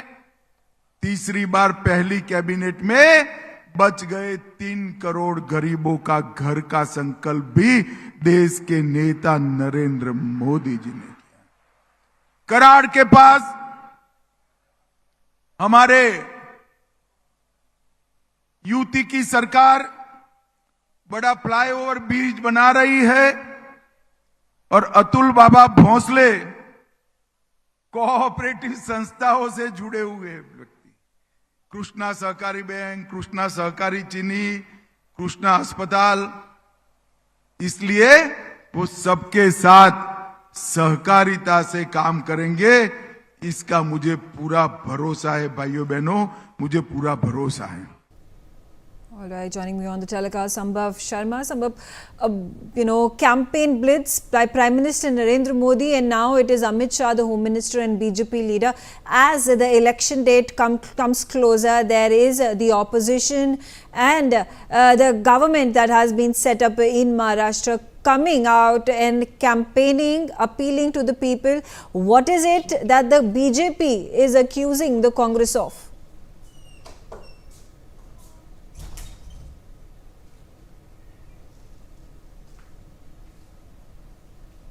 Okay, there have been targeted attacks that have been made by Amit Shah and earlier Prime Minister Narendra Modi as well, questioning the caste census propaganda, as they call it, of Rahul Gandhi and the Congress. Remember, the elections are going to happen in Maharashtra in just a few days' time, and the political leaders have all been brought into Maharashtra in various parts of the state to campaign in full stead. All right, moving on to the other big story, where the Supreme Court has now deferred the question of Aligarh Muslim University's minority status to a fresh bench and overruled the 1967 judgment that said that the university cannot be considered a minority institution since it was created by a central law. Pronouncing the majority verdict, the Chief Justice D.Y. Chandrachud laid down tests for considering the issue of the minority status of Aligarh Muslim University. The apex court, by the 4-3 majority, said the judicial records of the case should be placed before the CJI for setting up a fresh bench to decide the validity of a 2006 Allahabad High Court verdict, which overturned the previous court verdict of and calling the Aligarh Muslim University not a minority university.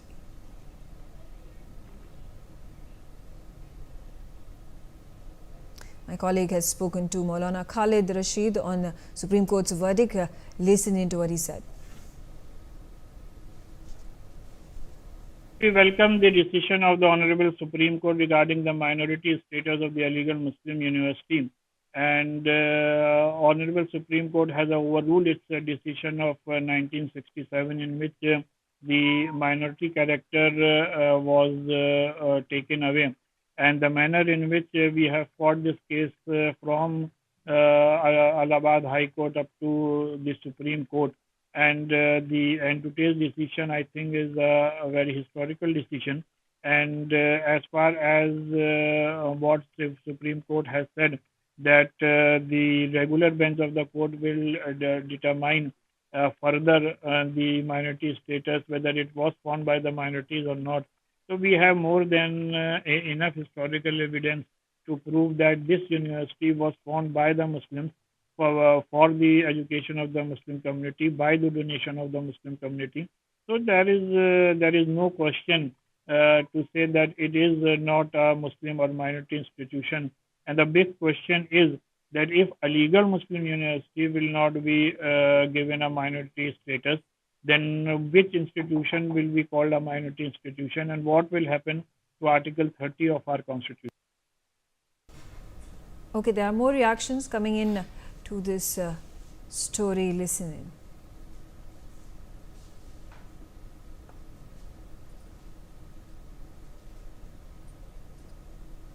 Just delivered a judgment, and Supreme Court has simply given broad outlines about what are the indicia for the minority institutions. Supreme Court majority judgment has not said anything about the AMU. So we will go through the details of judgment, then we will decide our legal course of action. So as of now, as of today, what is the status of It will remain as a minority institution, what it has been earlier. So now because nothing has been said. Unless until 3 judges pronounce a judgment, we can't say anything about the status. So now the 3-judge bench will decide the case. The matter has been given back to the 3-judge bench. Supreme Court has simply given a broad outline what exactly we mean by the minority institutions, what should be indicia for the deciding minority institution. That is the only majority judgment opinions about. It has not said anything about the AMU. That will be decided by the 3-judge bench. ये बहुत मायने रखता है, इसका एक तारीखी एक character है, इसके एक बिजनेस से इसकी शुरुआत हुई यूनिवर्सिटी की, यानी सबसे पहले स्कूल से 1875 में, फिर उसके बाद 1877 में कॉलेज से, फिर 1920 में university.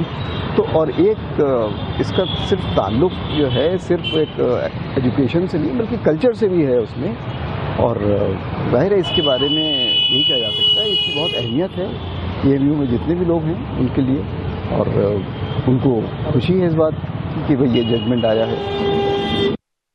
Honor the judgment, that's all. We will wait and we will discuss with our expert for the next course of action. With our legal experts we will discuss and we will wait for the next course of action, and we will have discussion with our legal experts. We have a team of legal experts. Ma'am 3 जज की bench को prefer कर दिया, बोला है कि 3 जज bench decide करेंगी, और माइनॉरिटी स्टेटस अभी है या नहीं है, इस पे आप थोड़ा confusion. So you all have heard the decision, so I also have the same decision. So I have nothing to say anything. So there is no comment on that. So we will discuss with our team of legal experts. And ma'am सिर्फ ये तो कह सकते हैं कि जो MU जो जिस तरह से रन कर रहा था वो हमें अभी फिलहाल रन करता रहेगा। हाँ, उसी तरह रहेगा, अभी तो no comment on that, it will be the same right now.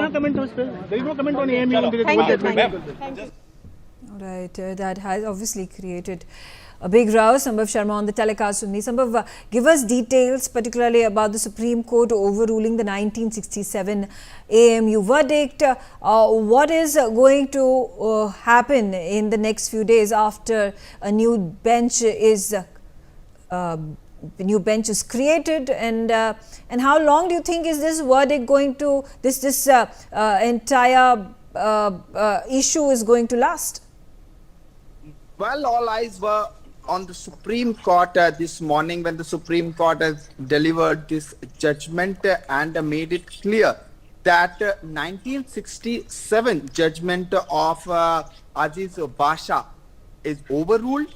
What does it mean? This means that Supreme Court has overruled the Basha judgment, which said that educational institutions can claim minority tag only if it is established and managed by a minority community. Now that it is overruled, it is to be seen when the next bench, a 3-judge bench, will be constituted in this matter, and the 3-judge bench will decide the status, whether the AMU will fall in a minority institution status or not, on the basis of today's 7-judge bench's judgment, which is a majority judgment of 4:3, wherein the Chief Justice of India kind of laid down the guidelines for the next bench to decide on this question of minority. Right, Having absolutely. said that, also, you know, talking about how these procedures are going to carry forward, how soon can the bench be now set up? Well, yes, it is to be seen. See, this is the last working day of the Chief of Justice Chandrachud as Chief Justice of India. The next incumbent Chief Justice will have to decide the bench, and probably in a month or so, it is expected that the next bench will hear the matter, but the matter will be heard afresh from now. So the proceedings will continue and accordingly. But today the court did not answer whether the Aligarh Muslim University is a minority educational institution or not. So far, the status quo will sustain till the time the next 3-judge bench of the Supreme Court will not say something about the status, whether exactly. It's interesting to know that this judgment was passed by the Allahabad court in 1967. It has now once again emerged in 2024.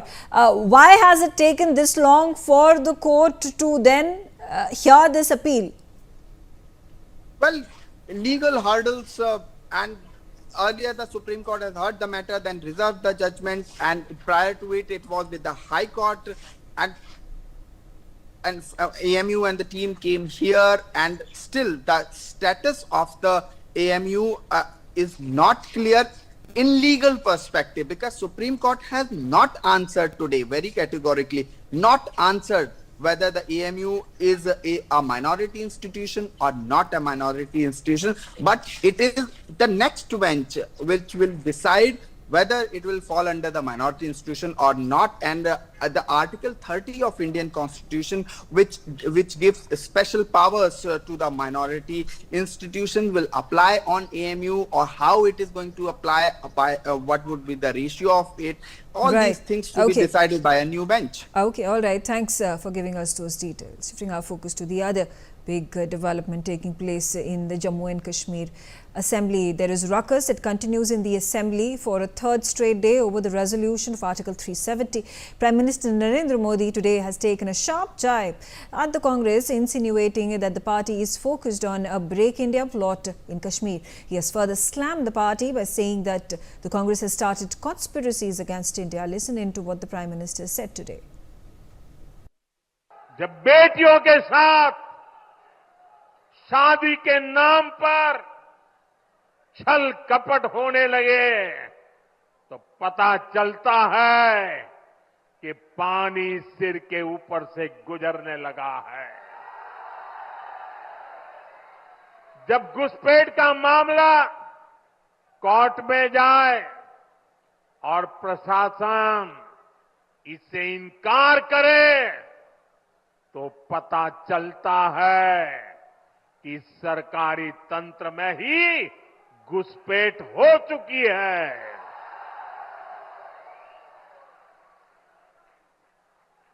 ये आपकी रोटी भी छीन रहे हैं, ये आपकी बेटी भी छीन रहे हैं, और ये आपकी माटी को भी हड़प कर रहे हैं।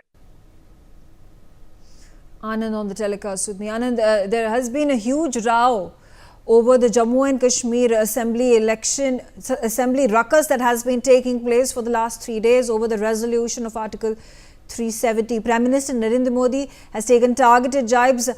Yogi Adityanath, the Chief Minister of Uttar Pradesh, has also targeted the Congress. Now, has there been a response from the Congress quarters? Yeah, look, the way in which Mega Prime Minister Narendra Modi today, while addressing a public meeting in Maharashtra, targeted the India Bloc Alliance partners. And he mentioned that how a resolution was brought there in the Assembly over abrogation of Article 370. And he also went on to add that the way in which the India Bloc Alliance partners, they brought the resolution, and when the BJP members, they tried to stop the posters that were being shown in the Assembly of Jammu and Kashmir, then they were marshaled out, then they were pushed out of the Assembly of Jammu and Kashmir. And then he mentioned that how the BJP has abrogated the Article 370 and he is going to safeguard. And on the similar lines, the Yogi Adityanath has also targeted earlier the India Bloc Alliance partner for their stand on the especially on Article 370 in Jammu and Kashmir. And Right, now, as of absolutely. now, the Stay on Congress- with me, Anand. I'm also being joined at this point. Nirmal Singh, who is the former Deputy Chief Minister of Jammu and Kashmir. He is a BJP leader.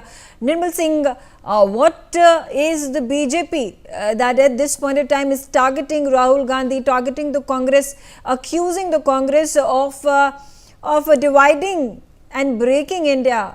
And the Yogi Adityanath has spoken about how Article 370 was the root cause of terrorism and divisiveness that was prevalent in Jammu and Kashmir before the abrogation of the article.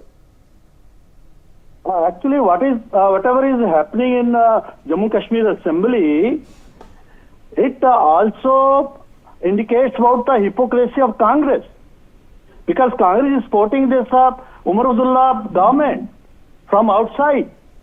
They were alliance partners when National Day for the elections. Now, this unconstitutional thing is being happened there. This government, this opposition is questioning the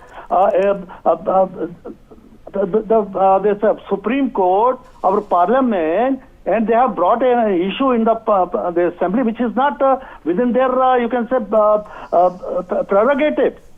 And Congress is silent, because this type of politics, dirty politics, ultimately resulted into 50,000 the deaths in Jammu and Kashmir. Right, absolutely. You know, Congress has thus far not come out and clarified its stance on Article 370 abrogation.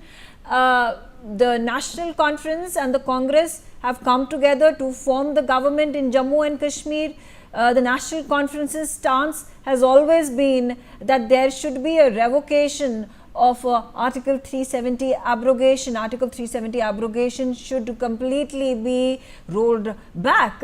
Now, what is it that BJP expects out of Congress? Actually, Congress, which ruled this country for almost 60 years, and it's silent on this issue.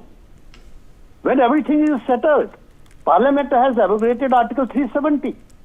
Our Honorable Supreme Court has held it. And Congress is becoming a party to that unconstitutional thing which is coming up in the Jammu Kashmir Assembly. This is very unfortunate. And they are not explaining to the people. Okay, all right. So stand on this. All right. Thank you, Nirmal Singh, for joining me on the telecast and sharing your views on the subject. I also thank my colleague Anand Singh for giving me the latest update from the Congress side over the huge allegation being made by the BJP and Prime Minister Narendra Modi. On that note, I slip into a short break. Thanks for watching NewsX.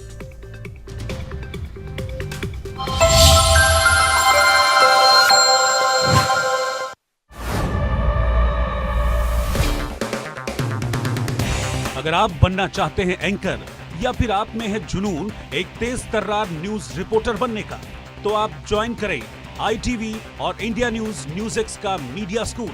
ITV next media international school का course आपको मौका देता है देश के दिग्गज anchors के साथ काम करने का। ITV next media international school में आप बेहद नजदीकी से देख पाएंगे किस तरह से ITV नेटवर्क के दिग्गज पत्रकारों की टीम दिन रात खबरों पर काम करती है।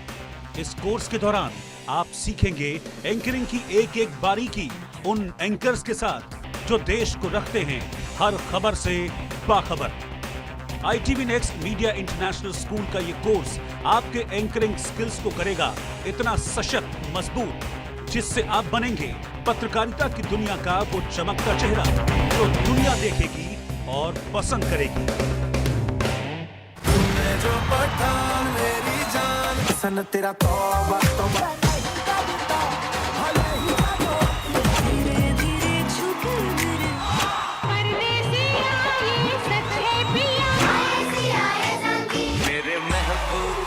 Nexa IFA Awards 2024 Yas Island Abu Dhabi co-presented by Shobha Realty, co-powered by Mysore and Signature Finest Cardamom Seeds। 10 नवंबर रविवार शाम 7:30 बजे Zee TV पर।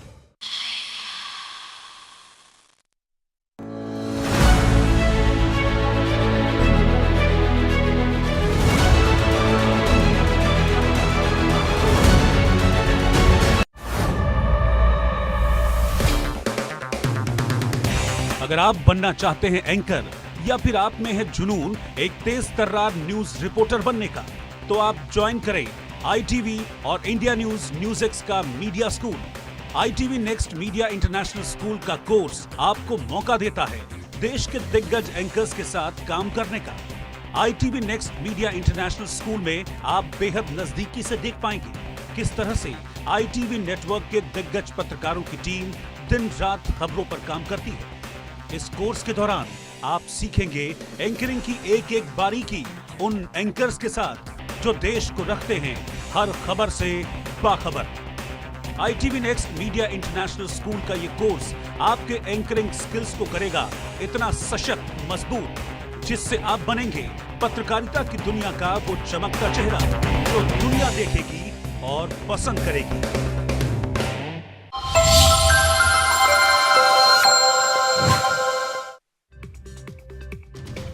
Welcome back. You're watching NewsX. My name is Vineet. The Supreme Court has decided to liquidate the assets of Jet Airways. The court noted peculiar and alarming circumstances of this case, referring to improper implementation of the resolution plan and observing that it had no choice but to send the airline into liquidation mode. This marks the shutdown of another airline in the past 20 years, joining the league of Kingfisher, Air Deccan and Go First. So why have these airlines shut down is the big daunting question. The aviation sector, on the other hand, has boomed with the Udan scheme being extended for 10 more years, having added 601 new routes, over 80 new airports and adding 28% routes to the remotest regions as well. Still, we are facing with this issue. We'll talk about this with our guest. Joining us on the show is Vandana Singh, aviation expert. Mr. Surjit Panesar, aviation expert, also joins us on the program. Advocate Ashwini Dubey, advocate on record, Supreme Court, also with us on the program. Vandana, I'll begin with you. Well, first of all, your reaction to this, judgment or observation by the Supreme Court that the resolution in itself, Vandana, was not planned to the T. It had a number of loopholes, and the number one thing that it lacked was the implementation of paying off the debtors who had put in their money, to see Jet soar into the skies. But unfortunately, that did not happen. Is this something that speaks of mismanagement by the Jet management alone, or do you think this is perhaps a microcosm or a symptom of the mismanagement of the aviation system? Thank you, Vineet, for having me on this show. I hope I'm audible. Yes, you are. Thank you, Vineet. Firstly, I would say that this was the writing on the wall. We have been reading about it. It's been more than almost 5 years that Jet Airways has been spoken of. This collaboration was to happen. So we should be actually asking, was there a proper time frame given? Was there a fair treatment of the stakeholders? Did the government look into the regulatory framework, into the policy? Did they consider the long-term sustainability? Was it complying with all the regulations? Here I'm talking about our regulations for the Indian aviation industry. Have we even learned something from the international aviation best practices? I don't think that we are handling this in the right manner, to be very honest. I mean, this is not the first. We have seen Kingfisher, we have seen Deccan, we've seen Go Air, and now we see Jet Airways. As I said, it was the writing on the wall. And why wasn't any proper regulatory framework over there that this is the time period, this is short-term, mid-term, long-term, and this merger was, this collaboration was allowed to happen properly. Can we imagine the impact on the aviation industry here? We are a country which is phenomenally growing, coming up to be the third largest economy very soon.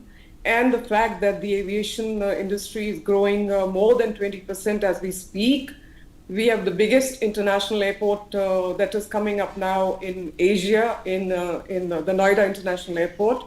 And are we going to move in this manner, or are we actually going to learn from certain best practices? So I really question the management, in this case, the mismanagement, because I think there was ample time that we had, that the body had to set up a time frame, and get the ball rolling. Now the impact is huge, and we are just left with Tata Alliance, a Tata Group, and we are just left with an Indigo, and here goes Jet Airways.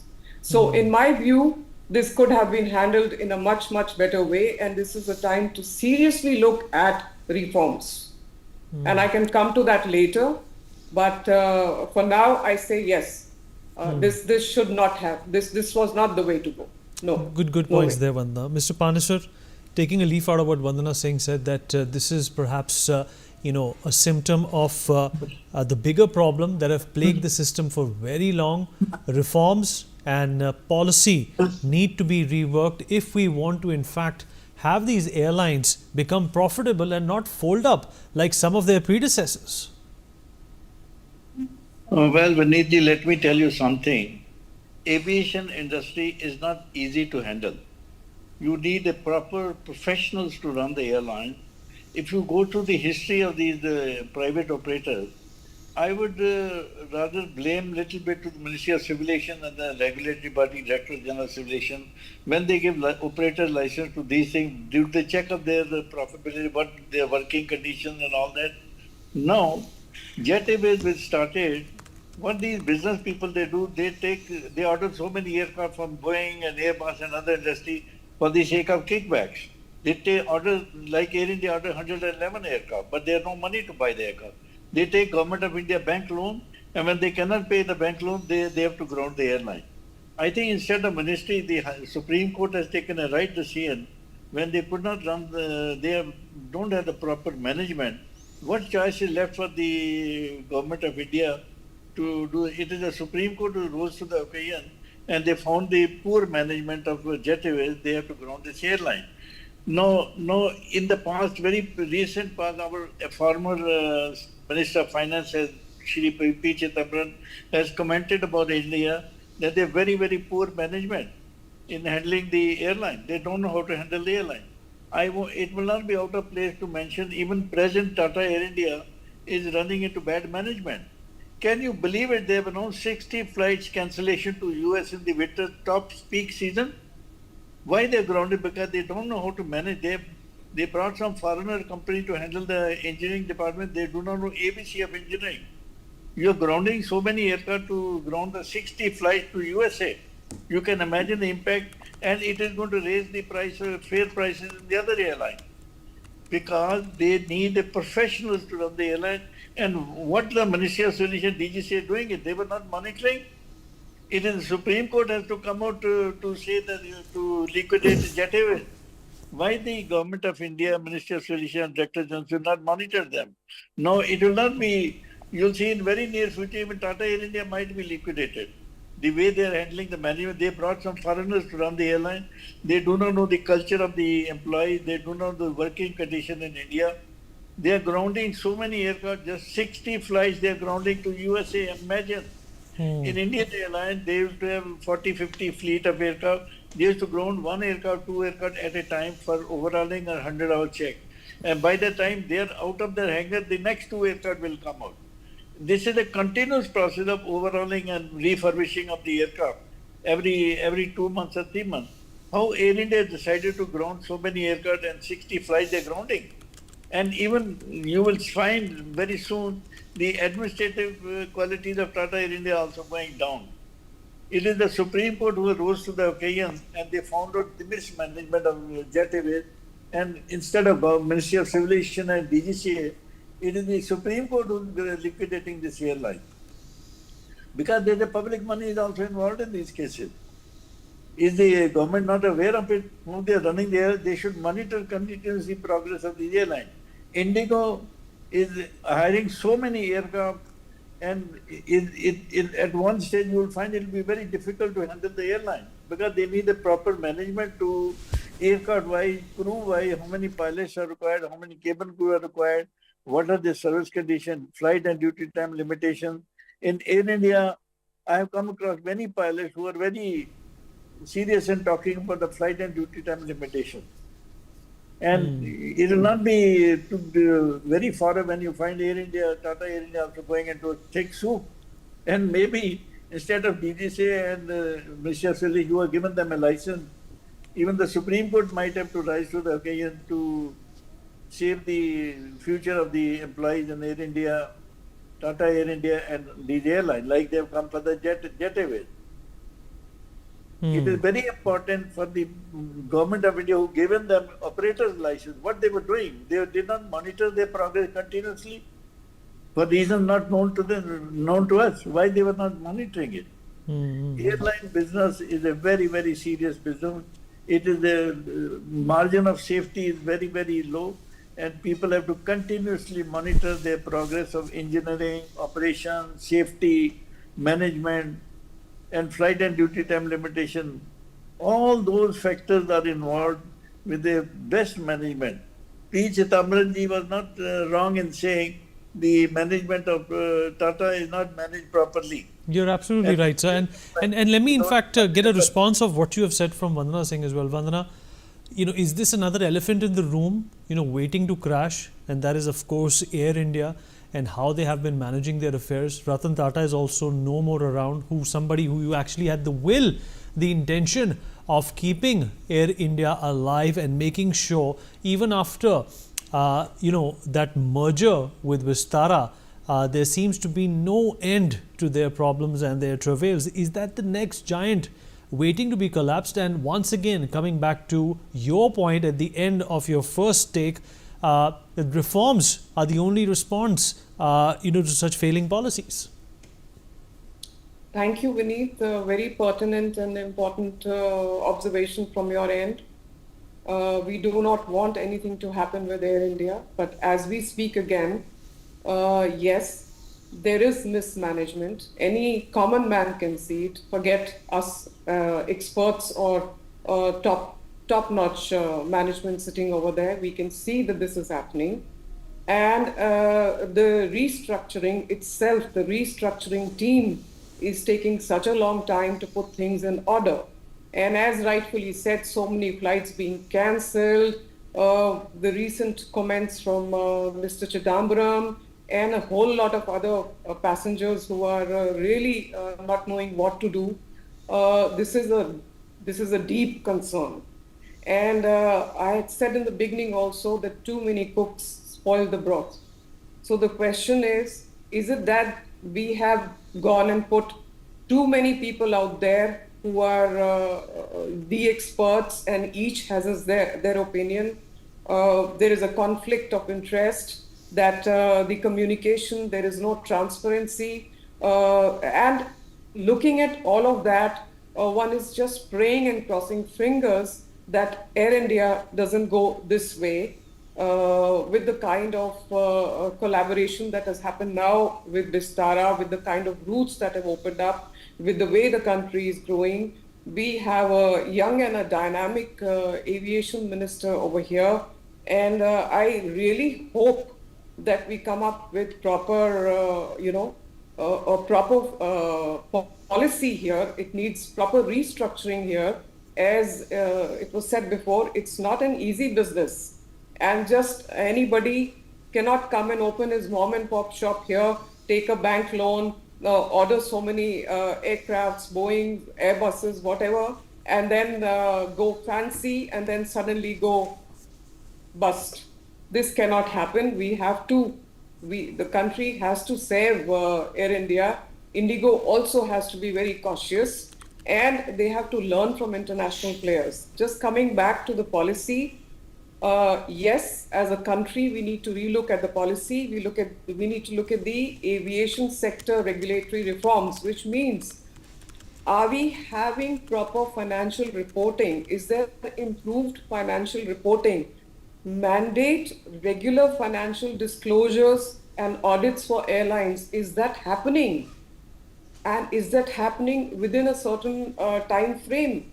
And are we giving any surprise checks over here and checking? This is my question to the DGCA and the authorities over here. Because if we don't do that, then it's a big question mark again. That where will Air India go? Where will Indigo go? We are left with two. There is one Akasa there, and there is nothing else. Last 3-4 weeks were full of bomb hoaxes and a host of cancellations in the festive season. People have really suffered, and now it is really time to actually implement this this policy and actually come out with it with stringent measures, with stringent auditing. And if there's a problem, there has to be a bailout package. It's like it's like offering targeted support, like the U.S. Airline Industry Stabilization Act, which was many years back, providing soft loans, such as providing low interest loans, which was done by the Singapore government for Singapore Airlines. The kind of bailout package that was given to Air France KLM in 2020 and the recent merger with the Delta Airlines. Are we learning from all this, or are we seeing also what Lufthansa did with Swiss Air, with other partners as well, and really come up with, and everywhere the government is supporting, the government is monitoring, the government is supporting, the government is giving direction, and this has to happen here. One thing I would say that yes, aviation sector regulatory reforms need to be looked at on a very urgent pace, because now we are looking at Air India. This has to be strengthened, improved financial reporting, auditing. There have to be robust safety standards, and then there have to be financial and banking sector reforms, if I may say so, which is stricter lending norms. Nobody can just go and take it. There has to be a proper risk assessment, if I may say. A credit rating system has to be there. A debt restructuring mechanism has to be in place. My question is this happening? What about governance and transparency? Are we having an independent board to look at it, or is just from within that's happening? Because as I said, too many cooks spoil the broth. Is there transparency in operations? Is there a whistleblower protection? This is what I want to ask, because there is a whistleblower protection that is happening in other countries. What about taxation and subsidies? There's a lot that we could speak on that. And are there targeted subsidies? So these are factors we need to look at other than workforce development and protection and experts, skilled workforce, employee protection, social security net, and all that. What about dispute resolution and insolvency? This is what I want to ask. How is this policy framed here? Do we have a time-bound resolution?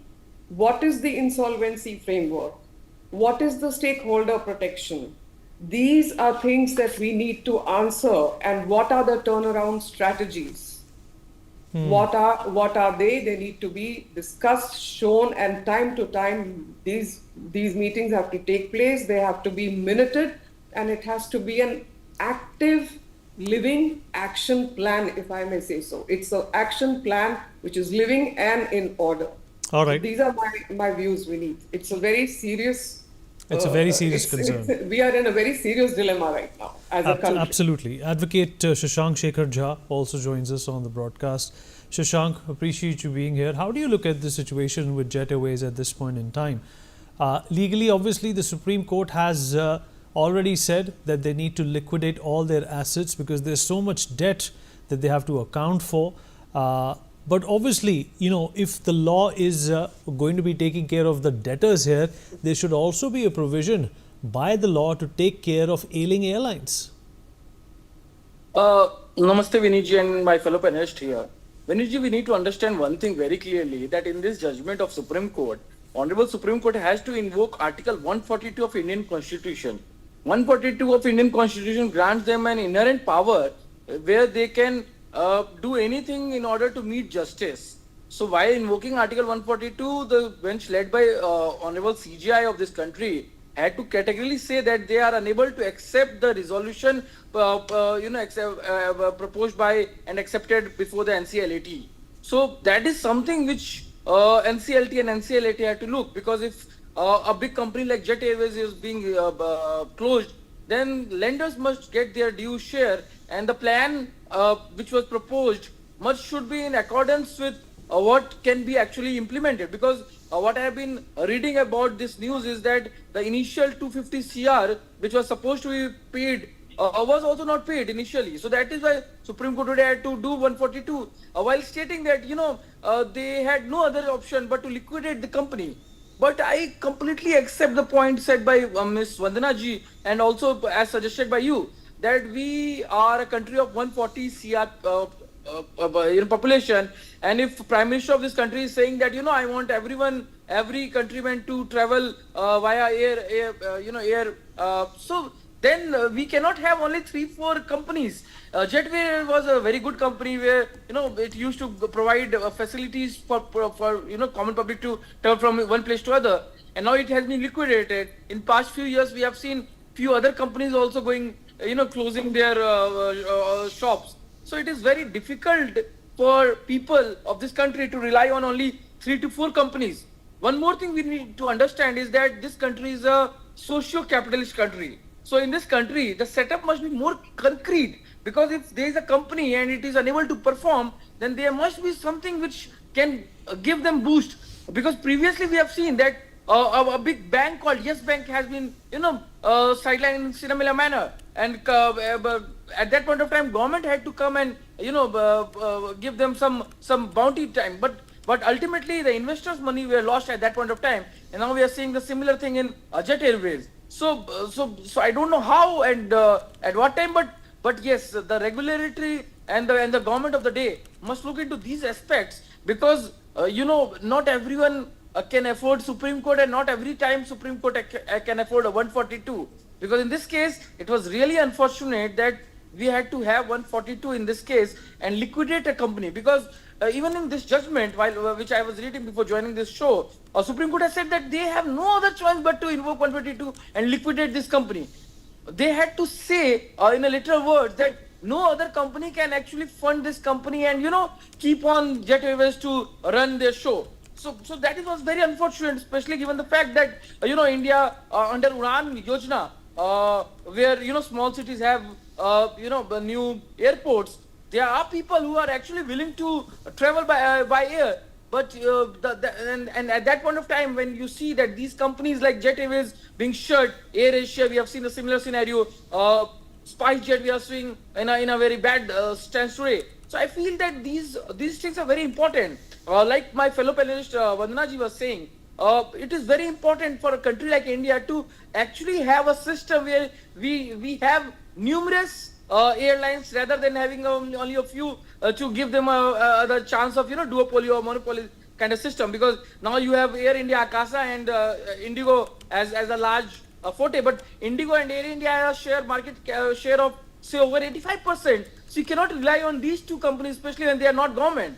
So it is very important that you have companies, smaller companies, and government intervention at the right time is important. Because if you delay that intervention, because at one time you will have to come inside, but if you delay that intervention, if you delay the regulatory methodology, if you do not protect the money of the lenders, the investors, then this situation is bound to come, and ultimate sufferer will be the common people. Because then these companies, the remaining companies, will definitely increase their price very exponentially, thereby resulting in a problem for the common public. Vinesh. All right, Mr. Panesar, how do you look at what Vandana also said, that this is not something which has to be looked in isolation? This is something which is a serious cry for help. Yes, I agree, but I also want to say it was the last resort for Supreme Court to come into action. What about DGC and Ministry? Were they not monitoring? They have given them operator's license. Now, Air India, they are bringing foreigners who have no culture, no knowledge of engineering. I tell you, there's a lot of resentment in the engineering department now. Because these foreigners, they do not know the culture, they do not know the working conditions in India. And the Air India adopted two methods. One is vindictive management. Any pilot, anybody who reports snags in the aircraft, they threaten it, will terminate your services. This is one way they are doing it. You see, our Honorable J.R.D. Tata, he took Air India as his own family. He treated Air India employees and the aircraft, everybody as a family member, and took personal interest. I don't find any such person whose profession, they should hire some professional, experienced aviator to guide them. No, you meant to say Supreme Court has to intervene and liquidate this airline? Why this position was not noted by the Ministry and the Director General of Civil Aviation of the regulatory body? They didn't monitor, they have given them operator's license, and they are not monitoring all this. A pilot or crew landing at 10 o'clock, 11 o'clock at night, if he has to go to Noida and Sharda for a house, he takes 2 hours of driving. And after 10 hours again, they call him for a flight early morning. They have no social life, they have no proper rest and all that. They are running the airline into a very, very serious way of handling. They need professional management. I earlier told you our Honorable P. Chidambaram has made a very good big statement that Air India and all these airlines are mismanaged. They are not handled in a professional way. It is high time the government of India should stand to occasion and do the auditing and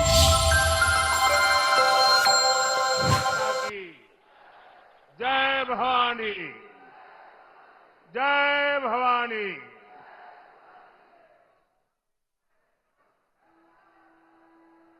प्रभु श्री रामच्या पदस्पर्शाने पवित्र नाशिक नगरीला माझा नमस्कार।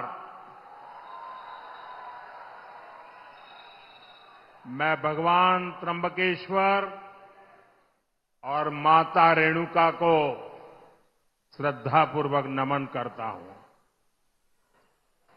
आज महाराष्ट्र विधानसभा चुनाव प्रचार के पहले दिन मुझे नासिक की पुण्य भूमि पर आने का सौभाग्य मिला है। जब अयोध्या में राम मंदिर की 500 साल की प्रतीक्षा पूरी हुई, जब प्रभु श्री राम एक बार फिर वापस आए, तो अयोध्या में प्राण प्रतिष्ठा से पहले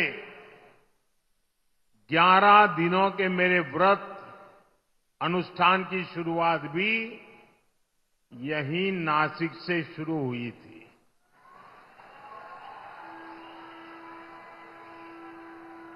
मुझे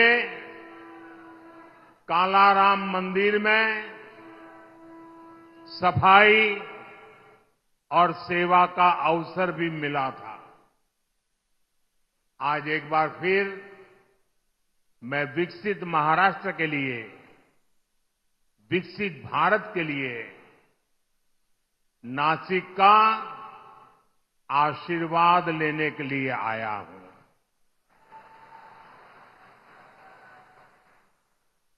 मैं देख रहा हूं नासिक में जनता जनार्दन का ये विशाल जनसमूह महाराष्ट्र का जन जन कह रहा है, भाजपा महायुती आहे तर गती आहे, महाराष्ट्राची प्रगती आहे। साथियों, आज महाराष्ट्र के प्रख्यात साहित्यकार और कला जगत के मजबूत स्तंभ रहे पू. ल. देशपांडे जी की जन्म जयंती है। मैं उनका पुण्य स्मरण करता हूं, उन्हें अपनी श्रद्धांजलि अर्पित करता हूं। साथियों, आज हमारा महाराष्ट्र विकास कर रहा है। हमारा देश नए रिकॉर्ड बना रहा है, क्योंकि आज देश में गरीबों की चिंता करने वाली सरकार है। जब गरीब आगे बढ़ता है, तभी देश आगे बढ़ता है। इतने दशकों तक देश में कांग्रेस और उसके साथियों ने गरीबी हटाओ का नारा दिया, फिर भी गरीब रोटी, कपड़ा, मकान के लिए मोहताज रहा। लेकिन अब केवल 10 वर्षों के भीतर भीतर देश के 25 करोड़ लोग गरीबी से बाहर आए हैं।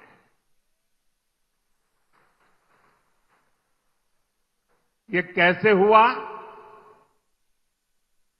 ये इसलिए हुआ क्योंकि मोदी की नीयत सही है। मोदी गरीब का सेवक बनकर काम करता है, आपका सेवक बनकर काम करता है। ये इसलिए हुआ क्योंकि गरीब के खिलाफ ये लड़ाई केवल मोदी ने नहीं, देश के गरीब ने भी लड़ी, आप सबने लड़ी। आज महाराष्ट्र में 50 लाख से ज्यादा महिलाओं को उज्ज्वला योजना के तहत मुफ्त गैस कनेक्शन दिए गए हैं। जल जीवन मिशन के तहत राज्य के 1.25 करोड़ से ज्यादा घरों में नल से जल ये सुविधा मिलने लगी है। आज महाराष्ट्र के लगभग 7 करोड़ जरूरतमंदों को हर महीने मुफ्त राशन मिल रहा है। राज्य के 26 लाख से ज्यादा गरीबों को पीएम आवास योजना का लाभ मिला है, उन्हें पक्के मकान दिए गए हैं। गरीबों के लिए ऐसे काम लगातार होते रहें, इसके लिए महाराष्ट्र में महायुति सरकार फिर से बननी जरूरी है। साथियों, डबल इंजन सरकार में विकास की गति डबल होती है, साथ ही योजनाओं का लाभ भी डबल हो जाता है। महाराष्ट्र के किसान आज इसका अनुभव कर रहे हैं। यहां किसानों को एक और पीएम किसान सम्मान निधि का लाभ मिल रहा है, साथ ही नमो शेतकरी महासम्मान निधि ये भी मिल रही है। यानी सालाना 12,000 रुपये की आर्थिक मदद। और मैं मेरे किसान साथियों को बताना चाहता हूं, जब महाराष्ट्र में फिर हमारी सरकार बनेगी तो ये 12,000 रुपये की मदद बढ़कर 15,000 रुपये हो जाएगी। महाराष्ट्र के लाखों किसान परिवारों को इसका बहुत बड़ा लाभ होगा। साथियों, यहां सोयाबीन, कपास, धान और दूध उत्पादकों को भी आर्थिक मदद दी गई है। पेट्रोल में इथेनॉल ब्लेंडिंग बढ़ने से गन्ना किसानों की आय में बढ़ोतरी हुई है।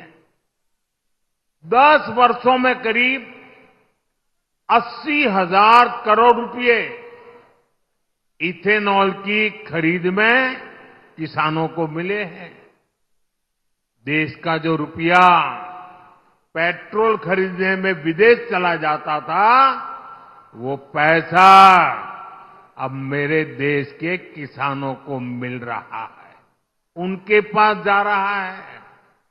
साथियों, मैं यहां के प्याज किसानों की भावनाएं भी समझता हूं, इसलिए प्याज के निर्यात में सहूलियत के लिए नीतियों में बदलाव किया गया है। साथियों, भारत की प्रगति के लिए महाराष्ट्र का तेजी से आगे बढ़ना बहुत जरूरी है। महाराष्ट्र आगे बढ़ेगा तभी भारत विकसित बनेगा। महाराष्ट्र किस स्पीड से आगे बढ़ सकता है, पिछले 2.5 वर्ष में महायुति सरकार ने दिखाया है। आज देश में आधुनिक इंफ्रास्ट्रक्चर के प्रोजेक्ट्स में महाराष्ट्र बहुत आगे है। यहां हाईवेज और एक्सप्रेसवे बन रहे हैं। आधुनिक टेक्नोलॉजी से जुड़े क्षेत्रों में महाराष्ट्र में निवेश हो रहा है।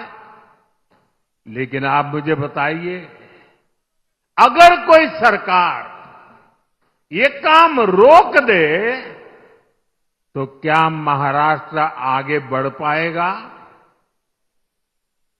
हाथ तो हिला रहे हो, मुंह से भी तो बोलो। क्या महाराष्ट्र आगे बढ़ पाएगा? महाराष्ट्र के युवाओं को क्या रोजगार के अवसर मिल पाएंगे?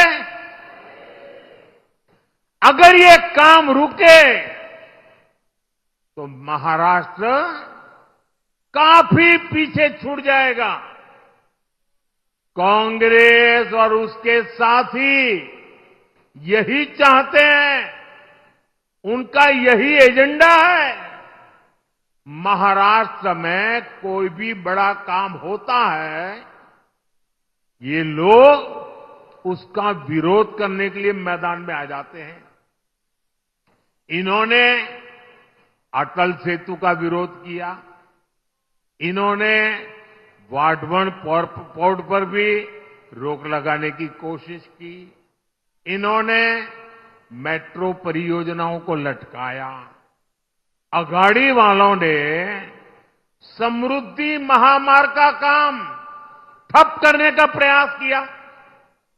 पिछले 5 वर्षों में शुरुआती 2.5 साल महाअघाड़ी के महाभ्रष्टाचार और लटकाने अटकाने भटनाके के भेंट चढ़ गए हैं। इसलिए महाराष्ट्र के विकास की खातिर आपको अघाड़ी वालों को घुसने ही नहीं देना है। उनको सरकार से दूर रखना है। साथियों, महायुति सरकार के विकास के एजेंडे में नासिक का भी उतना ही महत्व मिल रहा है। आज आधुनिक इंफ्रास्ट्रक्चर नासिक की तस्वीर को बदल रहा है। आज यहां जो हाईवे बन रहे हैं, ट्रांसपोर्ट के साधन तैयार हो रहे हैं, उनका बहुत बड़ा फायदा 2026 के कुंभ में भी मिलने वाला है। नासिक का आईटी पार्क बड़ी संख्या में युवाओं के लिए रोजगार के अवसर तैयार करेगा। साथियों, आज हमारा नासिक डिफेंस सेक्टर में भारत की आत्मनिर्भरता का बहुत बड़ा केंद्र भी बन रहा है। नासिक में लड़ाकू विमान और सुरक्षा उपकरण नासिक में बनाए जा रहे हैं। आज नासिक के हर व्यक्ति को इस बात का गर्व भी है कि उनका ये नासिक, उनका ये शहर सशक्त भारत में इतनी अहम भूमिका निभा रहा है। लेकिन साथियों, दूसरी तरफ एक कांग्रेस और अगाड़ी वाले लोग भी है। ये देश को पीछे करने का, देश को कमजोर करने का कोई मौका नहीं छोड़ते। इन लोगों ने डिफेंस मैन्युफैक्चरिंग में देश को पीछे करने के लिए क्या कुछ नहीं किया।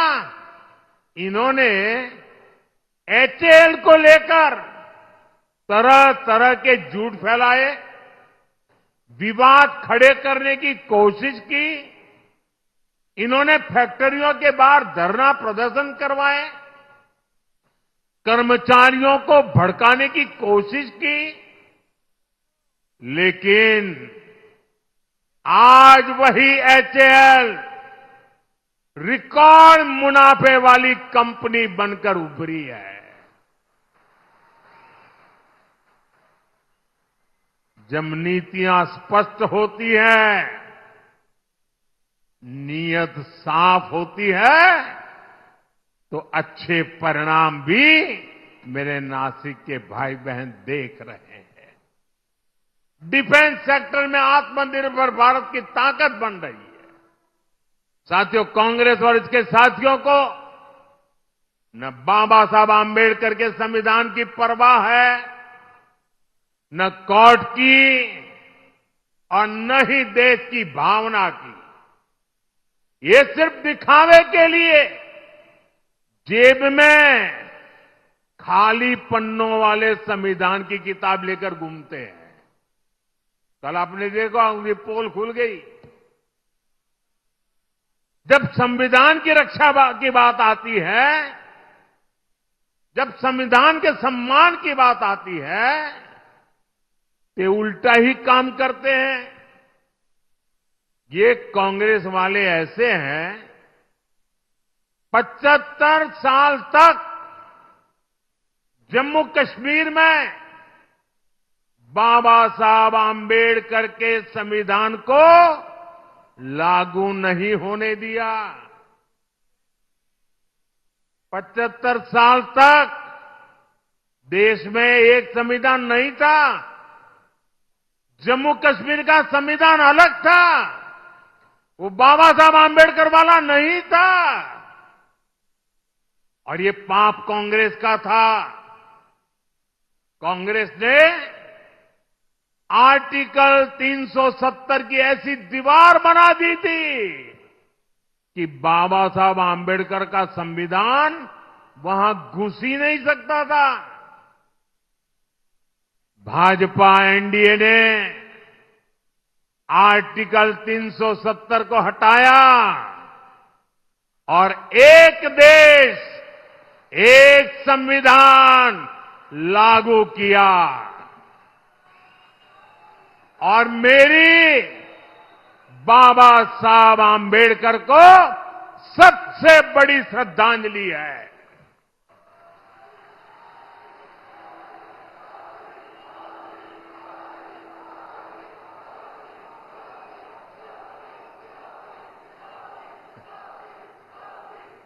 जब भारत का संविधान जम्मू कश्मीर में लागू हुआ, पूरा देश झूम उठा था, नाच उठा था।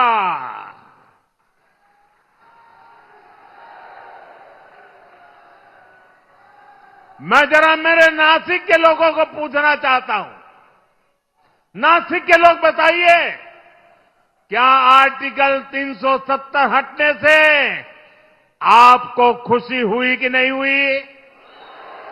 जरा जोर से बताइए, खुशी हुई कि नहीं हुई? ये कांग्रेस वालों के कान फट जाए ऐसे बोलिए, खुशी हुई कि नहीं हुई? आपको खुशी हुई, लेकिन कांग्रेस और उसके साथियों के पेट में चूहे दौड़ने लग गए। उनको दर्द हो गया। आपने टीवी पे देखा होगा, 2-3 दिन पहले जम्मू कश्मीर की विधानसभा में कांग्रेस और इसके साथियों ने 370 फिर से लागू करने के लिए हंगामा किया। ये लोग फिर चाहते हैं कि जम्मू कश्मीर से बाबा साहब आम्बेडकर का संविधान फिर से जम्मू कश्मीर से निकाल दिया जाए, हटा दिया जाए। ये लोग फिर चाहते हैं कि वहां दलितों को, वाल्मीकि समाज को जो आरक्षण 75 साल बाद मिला है उसे छीन लिया जाए।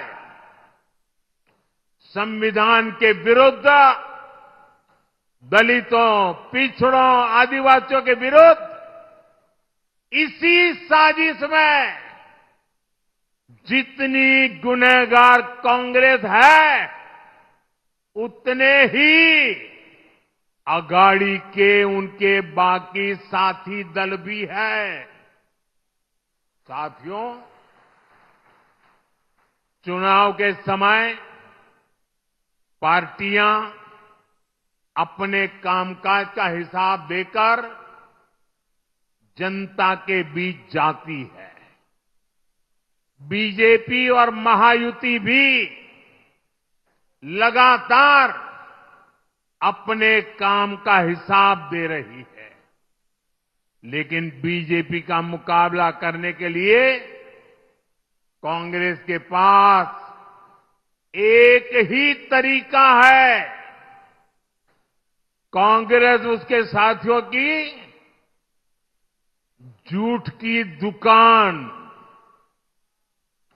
यही दुकान इन दिनों कांग्रेस और उसके चेलों ने महाराष्ट्र में लगाई है। कांग्रेस ने कर्नाटका, तेलंगाना और हिमाचल में भी यही झूठ की दुकान सजाई थी और वहां क्या हाल हुआ?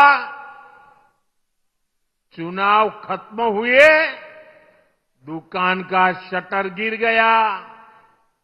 वादे पूरा करना तो दूर, कांग्रेस शासित राज्यों में हाल ये है कि सरकार चलाने के पैसे इनके पास नहीं है, तनख्वाह देने के पैसे नहीं है। खर्चों के लिए और अपनी जेबें भरने के लिए जनता पर टैक्स बढ़ाया जा रहा है, जनता से वसूली हो रही है। जनता भी इनकी असलियत जान गई है। महाराष्ट्र की जनता भी देख रही है कि एक तरफ महायुति का घोषणा पत्र है, वहीं दूसरी तरफ महाअगाड़ी का घोटाला पत्र है। क्योंकि ये पक्का है, जहां कांग्रेस और उसके साथी होंगे वहां घोटाला होगा ही होगा। ये लोग ऐसी योजनाओं की घोषणा करते हैं जिसमें से ज्यादा भ्रष्टाचार हो सके। आप महाराष्ट्र में इन लोगों को ये सारा पाप फिर से करने देंगे क्या? करने देंगे क्या? ये धोखेबाजी महाराष्ट्र की जनता के बीच चलेगी क्या? साथियों, पूरे देश ने कांग्रेस की हरकतों के कारण उसे पूरी तरह से खारिज कर दिया है। कांग्रेस अब ऑल इंडिया कांग्रेस नहीं बची। कांग्रेस अब परजीवी कांग्रेस बन चुकी है। ये कांग्रेस पार्टी अब केवल बैसाखियों पर ही जिंदा है। महाराष्ट्र हो, उत्तर प्रदेश हो, बिहार हो, झारखंड हो, ज्यादातर राज्यों में कांग्रेस दूसरी पार्टियों के सहारे ही चुनाव लड़ने की हालत में है। वो अपने पैरों पर खड़ी नहीं रह सकती। इसलिए साथियों, कांग्रेस ने राजनीति में खुद को बचाने के लिए अपना सबसे बड़ा हथियार चला है। ये हथियार है एससी, एसटी, ओबीसी समाज की एकता तोड़ो, एकता तोड़ो और राज छीनो। कांग्रेस के लोग जनजातीय समूह, शेड्यूल्ड ट्राइब, हमारे आदिवासी, एसटी को बांटना चाहते हैं। कांग्रेस के लोग हमारे दलित भाई बहन एससी को बांटना चाहते हैं। कांग्रेस के लोग ओबीसी को बांटना चाहते हैं। साथियों, कांग्रेस के रहते ओबीसी कभी इतना एकजुट नहीं हो पाया।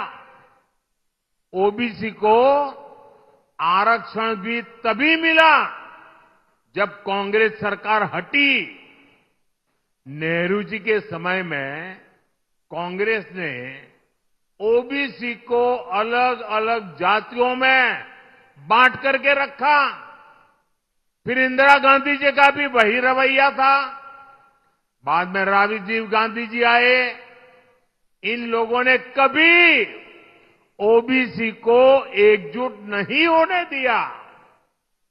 और 90 के दशक में जैसे ही ओबीसी एकजुट हुआ, ओबीसी एक ताकत बना, ओबीसी अपने हकों के लिए जागरूक बना, ओबीसी देश की भलाई के लिए कुछ करने के लिए आगे आया। और इसका पहला नतीजा क्या आया? जैसे ओबीसी ताकतवर बना भारत में, उसके बाद कांग्रेस की पूर्ण बहुमत वाली सरकार बनना बंद हो गया। उनका शटर गिर गया। और इसलिए कांग्रेस को ऐसा गुस्सा है कि ओबीसी ओबीसी ओबीसी आया कि हमारी दुकान बंद होती गई। और इसलिए कांग्रेस चाहती है कि ओबीसी समाज को कमजोर कर दो भाई, उनकी एकजुटता को समाप्त कर दो। कांग्रेस का स्पष्ट मत है कि ओबीसी कमजोर होगा तभी कांग्रेस के लिए सत्ता का रास्ता खुलेगा। इसलिए कांग्रेस ओबीसी को बांटकर उनमें दरारें पैदा करना चाहती है।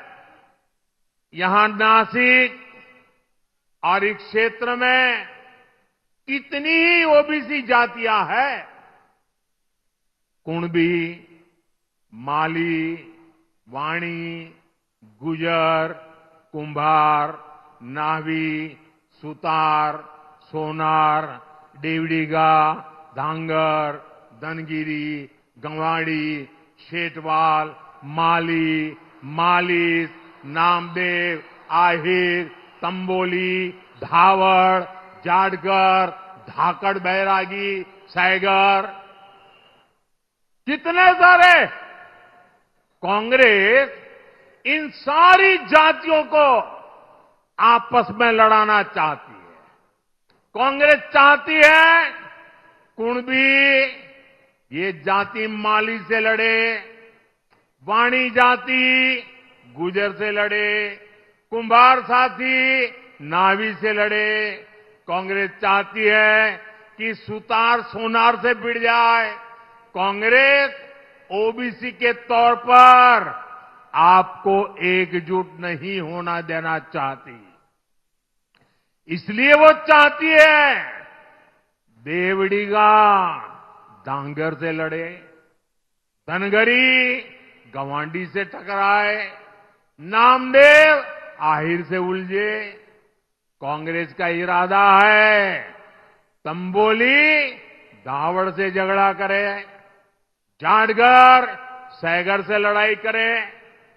आपकी एकजुटता को तबाह करने के लिए कांग्रेस मैदान में उतरी है। आपकी एकता से, आपकी मजबूती से कांग्रेस को सबसे ज्यादा तकलीफ है। इसलिए वो चाहती है कि ओबीसी अपनी एकजुटता खो दें और कांग्रेस के लिए सत्ता का रास्ता खुल जाए। मैं आपसे पूछता हूं, जब ओबीसी अलग अलग जातियों में बटेंगे तो कमजोर होंगे कि नहीं होंगे? जरा पूरी ताकत से बताइए, कमजोर होंगे कि नहीं होंगे? आपकी ताकत घटेगी कि नहीं घटेगी?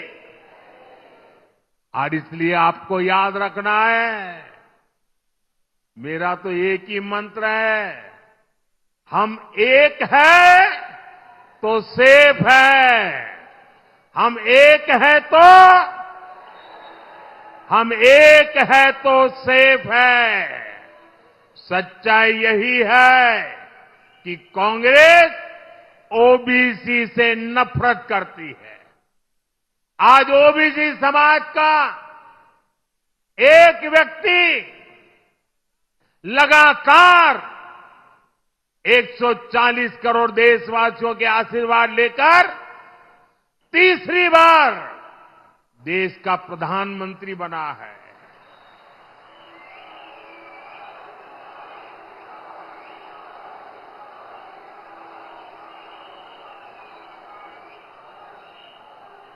कांग्रेस को हजम नहीं हो रहा है, ओबीसी वो भी इतनी छोटी जाति का वो कैसे प्रधानमंत्री बन गया और 60 साल के बाद तीसरी बार बनने वाला बन गया। उनको नींद नहीं आ रही है और इसलिए गुस्सा ओबीसी समाज पे निकाल रहे हैं। साथियों, यहां हमें आशीर्वाद देने के लिए इतनी बड़ी संख्या में माताएं, बहनें, बेटियां आई है। आपको याद रखना है, ये महाआघाड़ी वाले महाराष्ट्र की महिलाओं के सबसे बड़े दुश्मन है। आप जानते हैं, आज पूरे देश में महाराष्ट्र की एक योजना की बहुत चर्चा हो रही है। हर एक की जुबान पे वो चर्चा है, माझी लाड़की बहन योजना। माझी लाड़की बहन योजना। हमारी बहन बेटियों को इस योजना का लाभ हो रहा है, लेकिन ये जो कांग्रेस और अघाड़ी वाले हैं, इन्हें इस योजना के लिए बहुत तकलीफ हो रही है। इस योजना को बंद कराने के लिए ये लोग कोर्ट तक चले गए हैं। भाई और बहनों, बीजेपी और महायुति महिलाओं के सम्मान और प्रगति के लिए समर्पित है। केंद्र सरकार की नीतियों से आज महिलाएं सशक्त और समर्थन बन रही है। हम 3 करोड़ बहनों को लखपति दीदी बना रहे हैं। महिलाएं आज ड्रोन दीदी बन रही है, देश की प्रगति में सक्रिय भूमिका निभा रही है।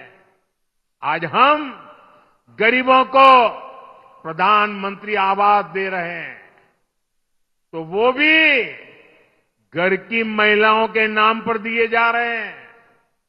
अभी केंद्र में नई सरकार बनने के 100 दिन के भीतर ही हमने 3 करोड़ नए घरों को भी मंजूरी दी है। अच्छा, मेरा एक काम करोगे भाई? जरा हाथ ऊपर करके बताइए, मेरा एक काम करोगे? पक्का करोगे?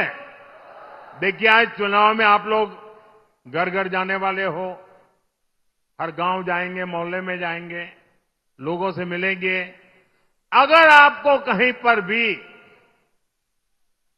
कोई परिवार कच्चे घर में रह रहा है, कोई परिवार झोपड़पट्टी में रह रहा है, तो उसको जाके कहना कि मोदी जी ने मुझे भेजा है, अब तेरा घर पक्का बन के रहेगा। ये कहेंगे और उसका नाम पता लिख करके मुझे भेज देना। देखिए, आप ही मेरे लिए मोदी है। आप जाकर के वादा कर देना, मैंने ठान के रखा है, मैं गरीब के पक्के घर बनाऊंगा।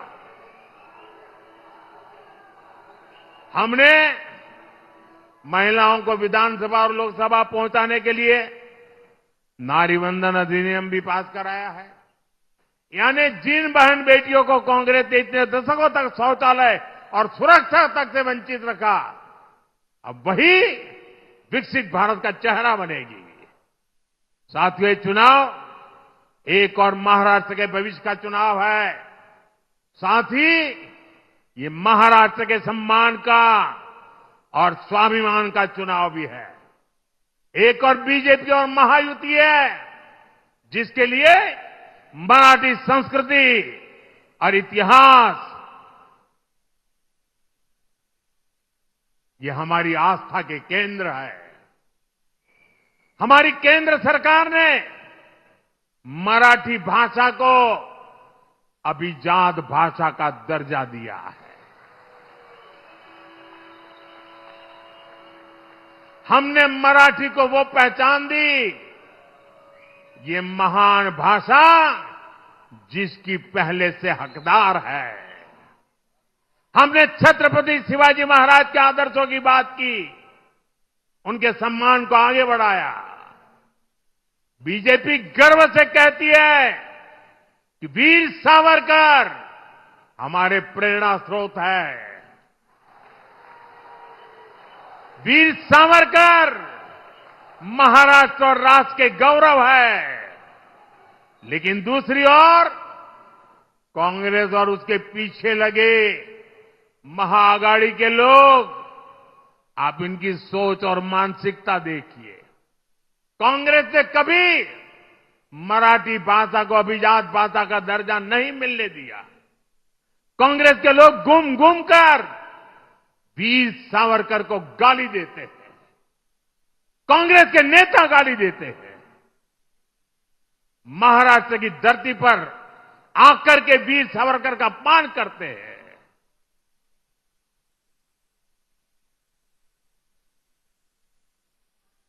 और मैंने सुना है कि महाराष्ट्र के आघाड़ी के कुछ नेताओं ने कांग्रेस के युवराज को बिठाया, उसको कहा, भाई महाराष्ट्र में चुनाव जीतना है, तुम वीर सावरकर को अभी गाली देना कुछ दिन बंद करो। उसके मुंह पे ताला लगाया, गाली बोलना बंद करो। और ये देखिए आघाड़ी वाले, सबसे बड़ा दुर्भाग्य ये है कि सावरकर की विरासत का दम भरने वाले आज आघाड़ी में कांग्रेस के साथ खड़े हो गए हैं। मैं कांग्रेस के महाआघाड़ी वाले साथियों को चुनौती देता हूं। ये चुनौती मेरी महाआघाड़ी वालों को है। ये पार्टियां कांग्रेस के युवराज के मुंह से, कांग्रेस के नेताओं से वीर सावरकर के तप, त्याग, बलिदान के कम से कम 15 मिनट रोज अपने भाषण में प्रशंसा करके जरा दिखा दे। एक युवराज कभी भी वीर सावरकर की प्रशंसा करने की हिम्मत नहीं करेगा। वीर सावरकर की काले पानी के दिन काल कोठी में बताए उनका वो कठिनतम समय और देश की आजादी के लिए लिया हुआ प्राण। कांग्रेस सब कुछ खारिज करती है। महाआघाड़ी वाले दल कांग्रेस से वीर सावरकर के काले पानी वाले दिनों की जरा प्रशंसा करके दिखाए। आजादी की लड़ाई में वीर सावरकर ने कितने ही क्रांतिकारियों को प्रेरणा दी। महाआघाड़ी वाले दल कांग्रेस से ऐसे प्रेरणादायी वीर सावरकर की तारीफ करवाकर जरा दिखाएं। साथियों, देश और महाराष्ट्र की राजनीति में बाला साहब ठाकरे का योगदान अतुलनीय है। लेकिन कांग्रेस के नेताओं के मुंह से बाला साहब की प्रशंसा भी उसके लिए एक शब्द नहीं निकलता है। मैं आघाड़ी में कांग्रेस के दोस्तों को यह भी चुनौती देता हूं, वो कांग्रेस के नेताओं से युवराज के मुंह से बाला साहब ठाकरे की, उनकी विचारधारा की सार्वजनिक रूप से प्रशंसा करके दिखाएं।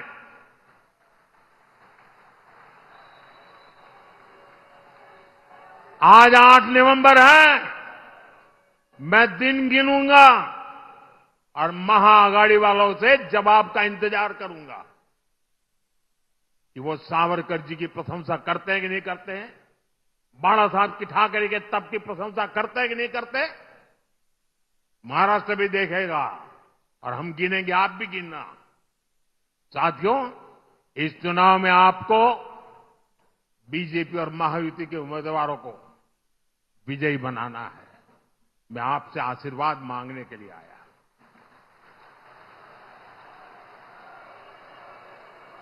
मैं आपको विश्वास दिलाता हूं, महाराष्ट्र में आने वाली सरकार बड़े फैसलों के लिए काम करेगी। आप प्रभु श्री राम की तपोभूमि नासिक से हमारे चुनाव अभियान की शुरुआत श्री प्रभु श्री राम के आशीर्वाद से जरूर सफल होगी। हम सब मिलकर विकसित महाराष्ट्र का सपना पूरा करेंगे। आप आए, इसके लिए मैं एक बार फिर आप सभी का आभार प्रकट करता हूं। जो चुनाव लड़ रहे हैं, सभी उम्मीदवारों से मेरा आग्रह है कि आगे आ जाए। जो इस असेंबली का चुनाव लड़ रहे हैं, जरा साथी आगे आ जाए।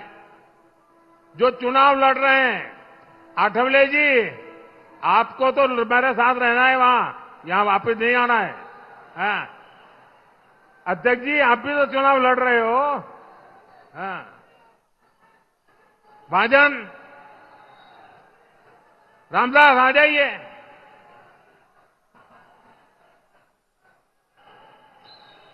मेरे साथ बोलिए, भारत माता की, भारत माता की। बहुत बहुत धन्यवाद।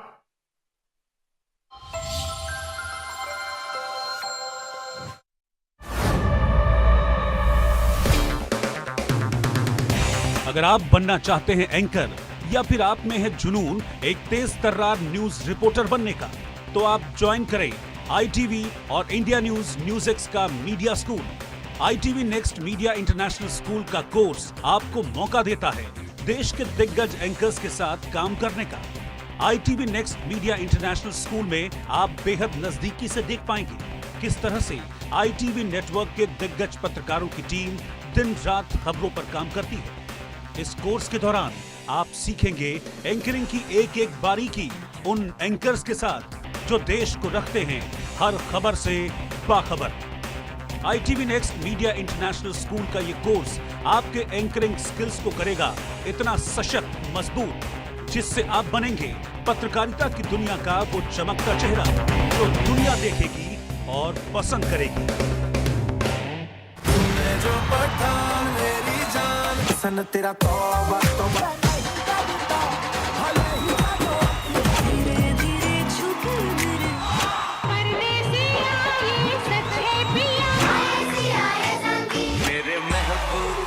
Nexa IFA Awards 2024 Yas Island Abu Dhabi co-presented by Shobha Realty, co-powered by Mysore and Signature Finest Cardamom Seeds। 10 नवंबर रविवार शाम 7:30 बजे जी टीवी पर।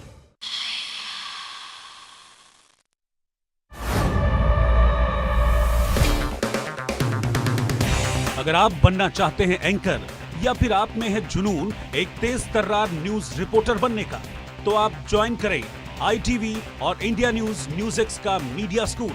ITV next media international school का कोर्स आपको मौका देता है देश के दिग्गज एंकर्स के साथ काम करने का।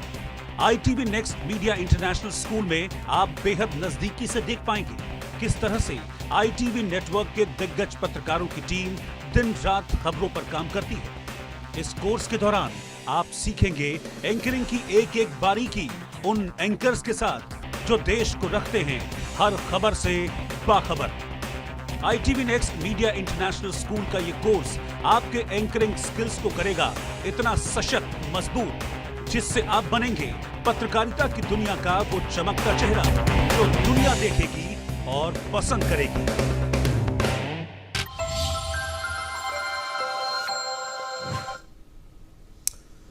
Welcome back. You're watching NewsX. My name is Vineet. When Donald Trump took to the dais in Palm Beach in Florida after his victory, he made it a point to laud his team. Among those who featured was Indian origin Usha Vance. Usha Vance, the wife of US Vice President-elect J.D. Vance, is a woman of impressive academic and professional accomplishments. A journey from the San Francisco Bay Area to Yale Law School and more recently to the national spotlight as the spouse of a Vice President-elect underscores a life defined by dedication, intellect, and a quiet but influential role in shaping American political discourse. Born as Usha Chillukuri to Indian immigrant parents, Usha grew up in the culturally rich and diverse environment of the San Francisco Bay Area. Her upbringing, influenced by both American and Indian traditions, played a pivotal role in shaping her understanding of cross-cultural dynamics. Usha's academic potential was evident very early on, leading her to attend Yale University, where she pursued a degree in history. Her passion for learning did not stop there.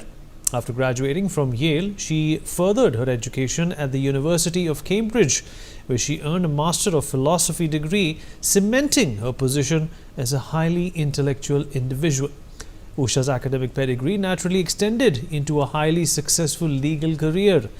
After completing her studies, she clerked for two prominent figures in American law, Chief Justice John Roberts and Justice Brett Kavanaugh, before his appointment to the US Supreme Court. These clerkships are often seen as a mark of distinction, and Usha's work in these prestigious roles helped her earn recognition as an up-and-coming force in legal circles. Her legal background, paired with her deep understanding of US governance, policy and law, gave her a strong foundation from which to support her husband as he navigated his own political career. While Usha was and has maintained a relatively low public profile compared to her husband, her influence and support behind the scenes has been crucial in shaping J.D. Vance's public persona and political trajectory. We'll talk about this with our guest. Joining us on the show at this point in time is Mr. Pradeep Kapoor, former diplomat, Dr. Sampath Shivangi, President of the Indian American Forum for Political Education, also joins us on the show. Adit Kothari, founding member, the Indic Society, also joins us on the program. Well, appreciate everyone being here on the program. Dr. Shivangi, I'll begin with you. Well, it's always heartening to see, and when you're in India and you see an Indian headed for the White House or anyway near the top political discourse in the United States, it always brings a sense of pride, and it also serves as a reminder, sir, that Indian Americans, they may be limited in number, but when it comes to having an impact in a number of discourses, especially political one and business ones, they do leave a very important mark. And Usha is, of course, from that line of people. Yes, she has done very well. I think she was one of the top lawyers in California. I think I was told she quit to help her husband, especially as vice president. I think she is a big force behind him. I think she has 3 children and a family, come from Andhra Pradesh, very devoted Hindu as well. Her husband, who was a Protestant to start with, changed to Catholicism, becoming a Catholic, and she continued to stay as a Hindu. I mean, I'm not saying that why and how, but she maintained her Hinduism and continues to be practicing Hindu. I think that shows her ancestry and her parental education. I think we all stick together. Even in US, we are a few million Indians. I think the majority of us are Hindus. I think she is one of us, and we are very happy to see she's going to be staying in a vice presidential mansion where Mrs. Kamala Harris is going to vacate, and she's going to occupy the same house. So we have one Indian either way in the vice presidential mansion. So I'm happy about it. So welcome the family, and we look forward to their leadership.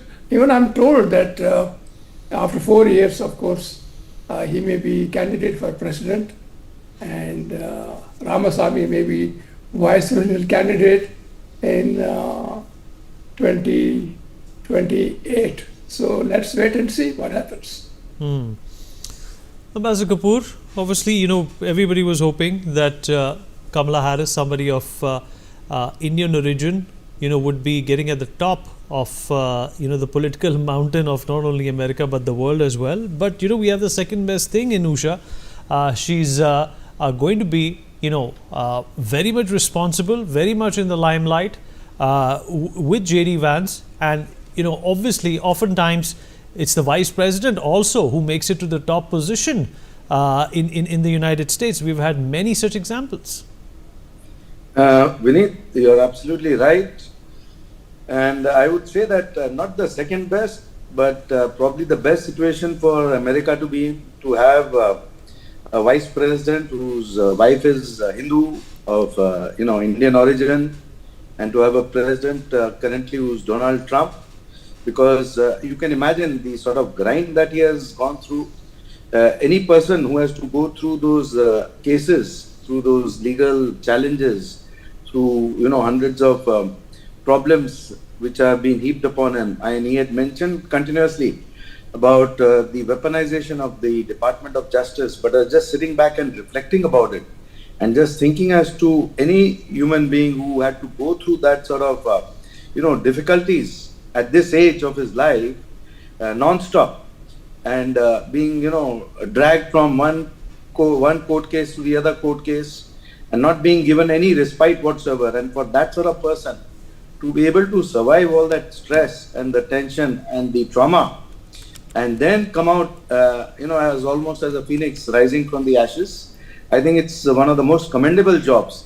And coming back to Usha Chilukuri, whatever I have read of her, she is very understated, and she is a very high achiever. She has done very well in life for herself. She is very bright. She has studied at Yale University. She has studied at University of Cambridge. She has 3 children. The middle son is named Vivek. And it seems there was an overlap at Yale between Vivek Ramaswamy and J.D. Vance and Usha Chilukuri. And they were very close to each other. And that's why she has named the middle son as Vivek. Now, to have such a person who's also very modest, but very good and devoted person, very dedicated person, because I have seen their interviews, the way she comes across is absolutely proper, absolutely professional, and absolutely comfortable. When she's asked questions, she does not go into any confused language or any word salad like Kamala Harris used to do. And Kamala Harris also had a lot of obligations to a lot of, vested interests, the deep state, the Muslim lobby, the Wokes, so many others. So Usha and JD come without any such baggage. So for them to look ahead to the future of America, to the best interests of America, becomes a lot simpler. And JD Vance has, confessed and stated on many occasions that to have Usha by his side has been a source of great inspiration, great pride, and great inputs, in the sense that he has once stated very clearly when he was asked by the interviewer that what do you think of Usha, he said, oh, she would have made a much better candidate for vice president than me. So to have them in that vice president's house in the Naval Observatory area, I think will be a matter of great pride for India. And Kamala Harris, of course, did a lot of work to iron out a lot of problems with India. She would have the best Diwali parties for Indian origin people, Indian diaspora. So it's not that she can be painted all black. She has done a lot of good.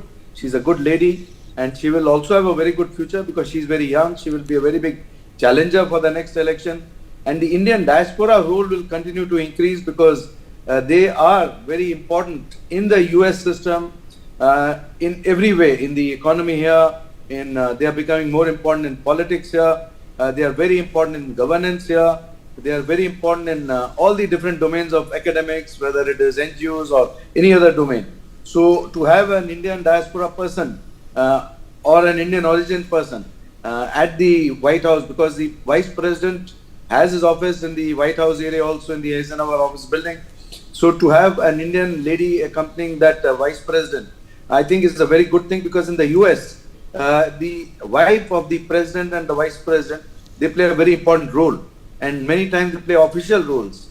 So I am absolutely very proud, and I'm sure that it beckons that the future which is going to be coming in many ways is going to be good, because she's also going to be a moderating influence, so that they are going to see how to heal all the divisiveness. Back to you, Vineet. All right, we'll also in fact talk about another Indian origin person. Usha Vance is not the only prominent Indian American who is in the spotlight. Following his recent electoral win, US President-elect Donald Trump is gearing up to announce the key members of his new administration. Among the names widely floated for top national security roles is Kash Patel, a long-standing Trump ally known for his loyalty and significant influence within Trump's first administration. If appointed, Patel would be one of the highest-ranking Indian Americans in the US government, potentially stepping into the role of CIA Deputy Director. Patel's career has been marked by controversial rise within the US government, from his early days as a public defender to his key role as Chief of Staff of Acting Defense Secretary Christopher Miller during Trump's previous term. Born in New York to Gujarati immigrant parents, Patel first earned recognition as a lawyer handling complex cases in Miami before transitioning into federal service.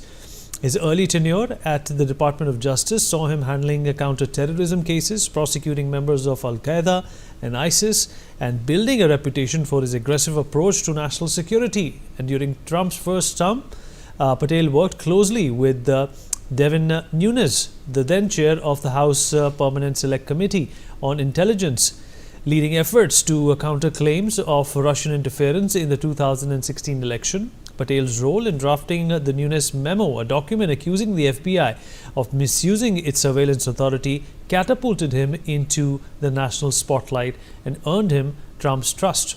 He later held key roles within the National Security Council and Office of the Director of National Intelligence, where he oversaw 17 intelligence agencies and helped shape Trump's counter-terrorism policies as well.